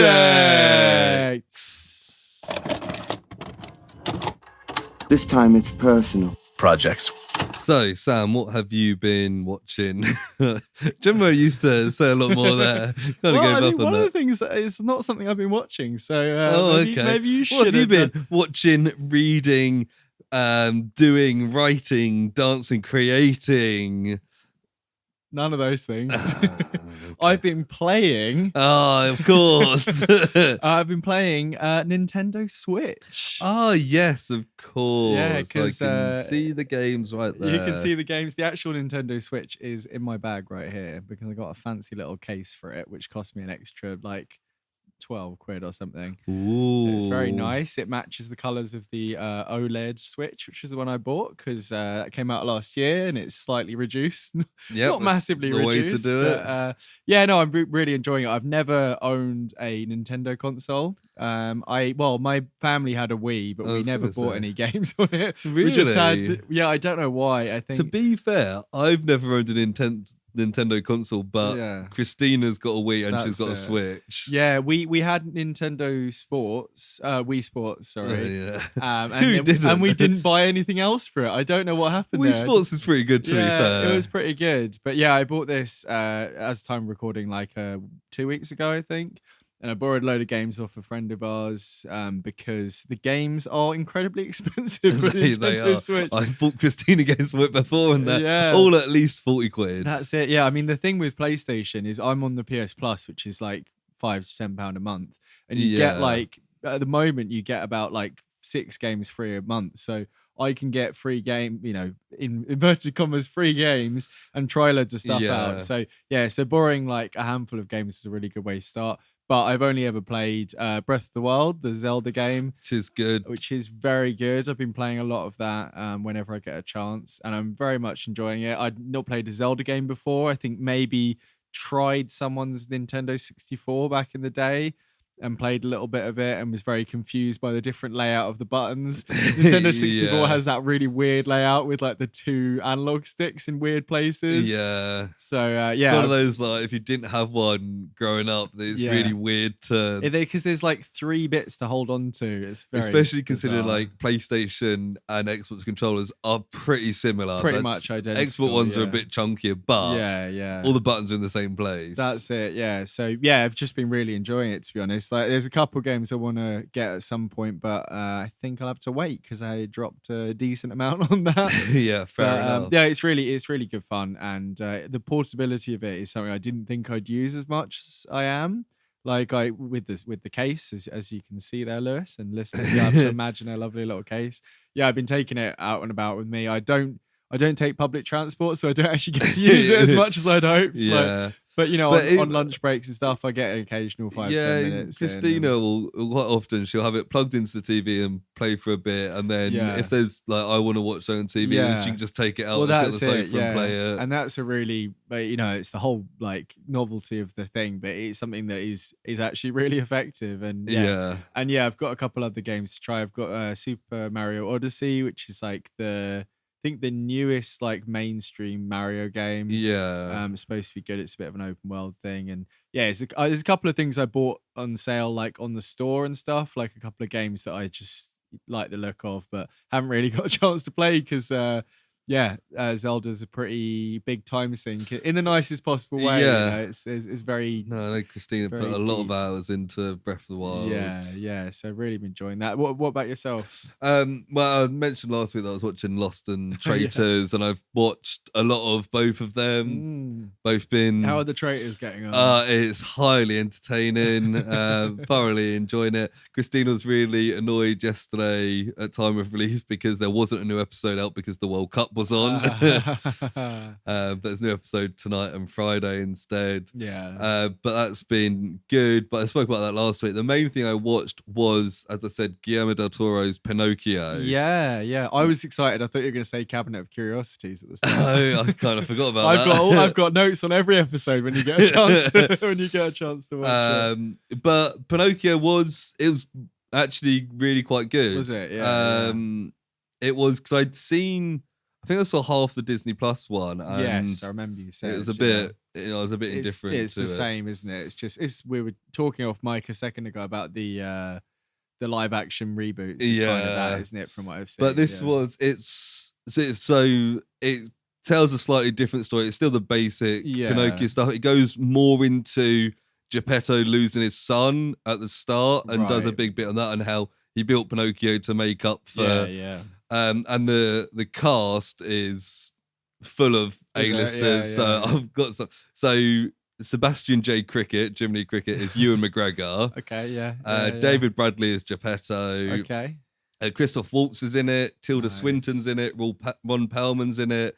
Finn Wolfhard's in it. Kate Blanchett plays a monkey who can't speak English just because she wanted to be in a Guillermo del Toro project. Bern Gorman's in it. Yeah. Tim Blake Nelson's in it. Tom Kenny's in it as Mussolini. Wow.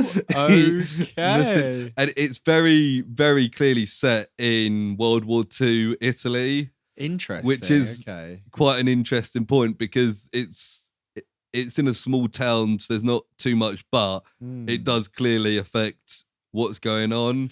Okay. So it is good, and it's worth watching. Is it quite creepy and kind of weird, or is it? I wouldn't say creepy and weird. It's very like fantastical, but it's also it's stop animation. Okay, so even the like live action character, like the human characters are as well. Yeah, and okay, cool. Netflix also put up a 30-minute making of. Yeah, I saw that was up which there. I watched, and like they've taken like 10 years to make this film. Wow, okay. And like talking about, because obviously there's different size characters, so that to make a Pinocchio whose head was like 2 foot wide for the scenes where Jiminy Cricket is like the focus, and then there's other ones where he's really small, and the design of like Geppetto and stuff, and there's a whale that has a like creature design. Nice. A lot of time put into the design, but it looks incredible. It's strange because I think there's been at least 3 Pinocchio films come out this year. One of them was like a Russian straight to DVD film.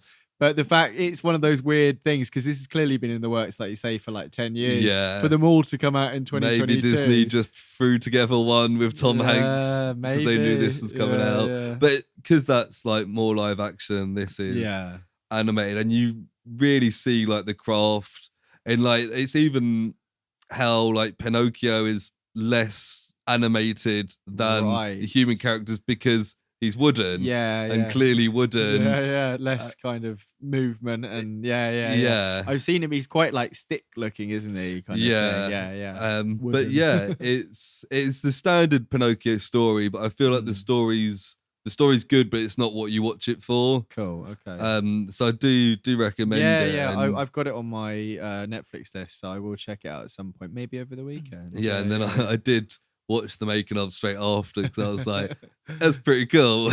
Cool. So yeah, Pinocchio. Have you got anything else? Yeah, I haven't finished it yet, but I've been watching 1899, which you might have seen on Netflix. It's from the creators of Dark, which I think maybe I haven't seen. You haven't watched? No, I watched a bit of Dark. So I think Dark is like a German kind of. It came out around the same time as Stranger Things, and a lot of people were like, "It's similar to Stranger Things." Some people at my work watched it and were really recommending it. It's a much more like bleak and kind of, I wouldn't say like hard sci-fi or like horror even, but it's like it's real. Like it's not fantastical. Like there is weird sci-fi elements to it, but it's very much like an adult drama kind of thing. Like it's for adults, and it's kind of set in like a bleak German town where a kid does go missing in the same way as Stranger Things, but it's more like, did he get murdered? And like, oh, maybe there's something more fantastical going on. But 1899 is from the same creator, and it's a little bit like Titanic vibes. Like it's set in 1899, so a little bit before Titanic, but it's a cruise ship, not a cruise ship, like a kind of like a ship like Titanic, like a ship going across from London to New York, and its passengers are full of different people from different parts of Europe. So there's lots of people speaking different languages, and they're different nationalities, which is quite a fun like twist on it kind of thing. And stuff starts happening. All of them have some sort of connection to this other ship that went missing 4 months earlier from the same like shipping company. Right. And that starts getting quite kind of sci-fi, and it's kind of like, it gives vibes of like, are they in some sort of Lost style purgatory thing, or are they in like a sci-fi holographic, hologram thing? And I don't know, because I've still got 2 episodes to go. It's pretty good fun. It's only 8 episodes, but they're about an hour each. So it's a classic kind of short limited series. Yeah, Netflix I've heard thing. It's good. It is good, and there's some good performances. There's a couple of faces you might recognize. One of the main women is English, and I recognize her. I can't remember what she's been in, but yeah, there's like German actors. There's a whole load of like Swedish, Danish guys in there, and there's a Chinese woman who's playing. At first, she's pretending to be a Japanese woman, and I'm like, I guess people at that point wouldn't know the difference, would they? But yeah, it's pretty good fun. It's got lots of kind of like people having like a weird dream sequence of like a horrible time in their life, and then snapping back, and you're like, oh, did they really have that happen, or what kind of thing? So it's pretty good fun. Nice. Yeah. I've been meaning to check it out for a while, and I think the fact that it's in German it means you have to like focus. Well, that's the thing. So this one's like a kind of in everyone's talking their own languages, so the subtitles. But yeah, Dark, I think from what I've seen, is like 3 seasons that is supposedly quite consistently good. I don't know how this one's been received, so maybe just watch Dark instead. Yeah. Fair enough. Yeah, but yeah, it's pretty good fun though. If you're stuck for stuff to watch, yeah, there's probably better stuff to watch. But if you want to start like a thing over Christmas and watch all 8 episodes, it's not a bad choice, kind of thing. Okay, cool. Or maybe I'll finish the last 2 episodes and I'll tell you if it's worth watching. yeah, fair enough. Also, I watched a couple of 90s films this week. I won't talk too much. I watched Good Will Hunting last night, which is... I've never seen that. I knew you were going to say that. It's just a good film. I've also never seen Shawshank Redemption. I pretended I knew who you were talking about earlier. I had a feeling you were like that because you agreed with me. Like, I've seen a picture of that guy. I know what he's like. Good Will Hunting is good. I've seen clips from it. Yeah. There's a bit where he writes on the whiteboard. Yeah, that's early on. He's a maths genius. There's a whole, I think I said before actually on pod, there's a whole community arc where Donald Glover is going through a similar thing and they're basically taking the piss of Good Will Hunting. Right. So I've seen some of the tropes. So I'd probably be like, oh yeah, that bit when I watched it. I remember I watched it for the first time maybe 4 or 5 years ago. I remember until I watched it, I didn't realise that the main character was called Will Hunting. Yes. Like, I'd never put that. I just heard the film Good Will Hunting. Yeah, it's a funny title, though, because it's like... Because goodwill is a word. Yeah, and it's like, oh, I'm hunting for goodwill. Yeah. But it's also like, he's good. Yeah. Goodwill Hunting. Like, It's a bit weird. So it was Ben Affleck and Matt Damon wrote it together. Yeah. And one of them directed it, is that right? Or... No, somebody else directed it, but they are the two two of the main. Matt Damon's the main character. Yeah. I think they were the youngest 2 people ever to win an Oscar for best original screenplay. Right. Yeah. I think they've got a reality series called Project Greenlight, which is them trying to find scripts to put forward, and it's been on the list since almost day one. But I've just kind of been like, I don't know if that's something that we want to watch. That could be interesting. I hadn't really made the connection. If it is those 2, it's because it's like they've got that kind of accolade there. Yeah. Accolade. Yeah, the other thing I watched, so the other day I saw a TikTok about a 90s film that I remember seeing when I was younger. And I was like, I haven't seen that in ages. So I Googled, like, is it on any UK stream? And it came up nothing. And I was like, I'm not going to go through the effort of finding it elsewhere. Yeah. And then the other way I was flicking through Netflix and there it was. And I was like, oh, cool. It was 1997 Small Soldiers.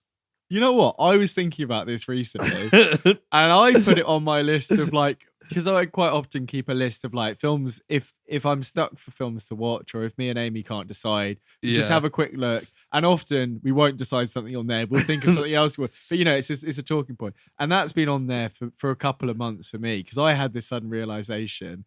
And when I looked for it, it wasn't on anything. And I recently saw it was on Netflix, so I added it to my list. Part of me thinks like maybe that TikTok was Netflix getting people talking about it. Very, very possible. But it's a fun film. It's a great film. Yeah, I haven't watched that for years. That's Kirsten Dunst. She's 16 or something. Yeah. But yeah, it's good fun. That's all stop motion, isn't it, as well? Or at least some of it. Yeah, because like you have the toys, you can kind of see the moment when they stop being like plastic and become like animated. That's right, yeah. Because it is the late 90s. Yeah. No, it's a cool little plot. It's a bit like a kind of Chucky Child's Play thing with like the chips go what? Oh yeah, it's like military chips accidentally got sent to the toy factory. Yeah. Isn't it? Oh no, they get ordered to them by one of the people. Okay. But and it's quite like a twist on the good guys are actually the bad guys of the toys. Like the ugly, weird freaks are actually the good guys. The Gorgonites. But there's been lots of comparisons to Gremlins as well. Yes, yeah. And they do have some references to Gremlins in it. So right. It's a fun thing where they've kind of made their own world that's kind of like Transformers. It's kind of like it's G.I. kind of Joe, Toy Story. Kind of Toy Story. It's like it feels like they've obviously gone like this would be a great thing to do with X branded thing, but we're making our own characters instead. Yeah. But no, it's good fun, and I know. That's. I'm glad I watched it. Full of recommendations today. I'm going to watch it. When I did say that, you did. I was shake like, your head in silence. Yeah! No, it's great. I've I don't know. I think I've seen it on TV a couple. I can't remember if Amy's watched it. If she hasn't, I'll definitely. I think it was one of those films that I saw a few times as a kid, and I just assumed it was like this hugely successful Hollywood film. And then as I got older, I was like, oh wait, this film wasn't as big as I thought it was. It's weird when that happens. It's weird because you were saying earlier about like the skewed childhood perspective thing. There's films where like you had it on VHS or DVD, and so your family would watch it, but like other people don't know or just think it's crap, and it's probably crap. Like we've talked before, like what is it, Van Helsing and Daredevil? Like ones that I think are pretty good. Van Helsing's okay. Daredevil 2003 is shit. Because weirdly enough, I think my sister sent me something about Rush Hour 4 is in development, and I was like, okay, cool. Like Rush Hour 3 was pretty shit, but and then I was like, actually, I think lots of people think they're all shit, but we just had the first two on DVD. I've never seen Rush Hour, any of them. Well, if Rush Hour 4 comes out and we're still doing silver screen, that's true. Yeah. But that's everything I've watched. And you got anything? No. I've been watching more Archer season 13. It's cool. It's still good. It's not anything groundbreaking, but I would say it's better than I have been tempted to stick it on. It's better than like some of the low moments. The season after they were drug dealers was probably the worst one. I don't remember what happened. I've been tempted to put it on, but these last 2 nights, because I've been off work, it's got to like 11 or something where I'd usually go to bed, and I've been like, no, I'm off. I'm gonna watch a film because I can, and watch Small Soldiers, and then the next night watch Good Will Hunting. And by the end of it, I was like, I'm ill. I'm going to bed. Like I'm so ill and tired, but it's my day off. I've got a day off during the week. I am going to make the most of that and stay up late watching a film. But that brings us to the end of a long episode full of positivity. Full of eggs. Full of eggs and cookies. There was more eggs than talent in that film. Hopefully you don't think the same of this episode, and you can give us 5 stars. There could be more eggs than talent in this episode. We talked about eggs a lot. But yeah, please do give us 5 stars. It's always appreciated. So get on whatever you listen to this on Spotify, I think. Spotify and Apple Music are the Apple 2 most Music, popular ones. Bit on Google and YouTube as well. You can give us a thumbs up, give us a follow, all that business. You can also get in contact with us directly. Yes, you can. So if you're on YouTube, you can just leave us a lovely little comment, or you can harass us like that guy did about the Moonbase episode we talked about last week. You can also send us an email at theprojectpod@gmail.com. So if you want to suggest another Christmas special we could do instead of the Christmas Project 2 and save us from that misery in a year's time, you're very welcome to. Or if you've got any fantastic new projects that you would like to draw our attention to, we've got a couple that we have our eye on that aren't from the original kind of list. That we need to recollate some of them, because there's been a couple you've sent me in the recent years, Lewis. Yeah. Recent years. But it's good. We've got one more episode before the end of the year, because we'll have a tiny little Christmas break. Yeah, and we're doing something slightly different. We're not just covering an episode. We won't go into full details, but we'll leave it as a bit of a surprise. It's essentially looking back on the year, but we'll go into details of it next week. I won't tell you anything. Here's what it is. Oh yeah, but that's not giving anything away. Well, one thing we could say is, if we've mentioned anything on personal projects over the course of the year that you haven't yet watched or listened to or read or played, and you fancy checking it out, it might be a good time to check it out before next week's episodes. Yeah, but we'll be doing that, and then we'll be having a couple of weeks off for Christmas. Yeah, we'll be back kind of early mid-Jan. Although We'll When's that- talk about it next week. Yeah, but when's that episode coming out? I don't know. Because This might be the last one of the year. Yeah, next episode might just come out early in January. We've got instead. one more to record. It doesn't matter when you We've got listen. one more to record. Probably Yeah. come out early January. Well, if this is the last one of the year, then thank you for listening. It's been a great year for the project. Merry Christmas. Merry and Christmas. Happy New Year. Happy new project.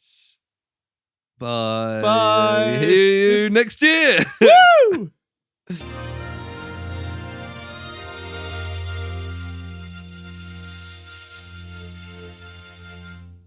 Merry Christmas.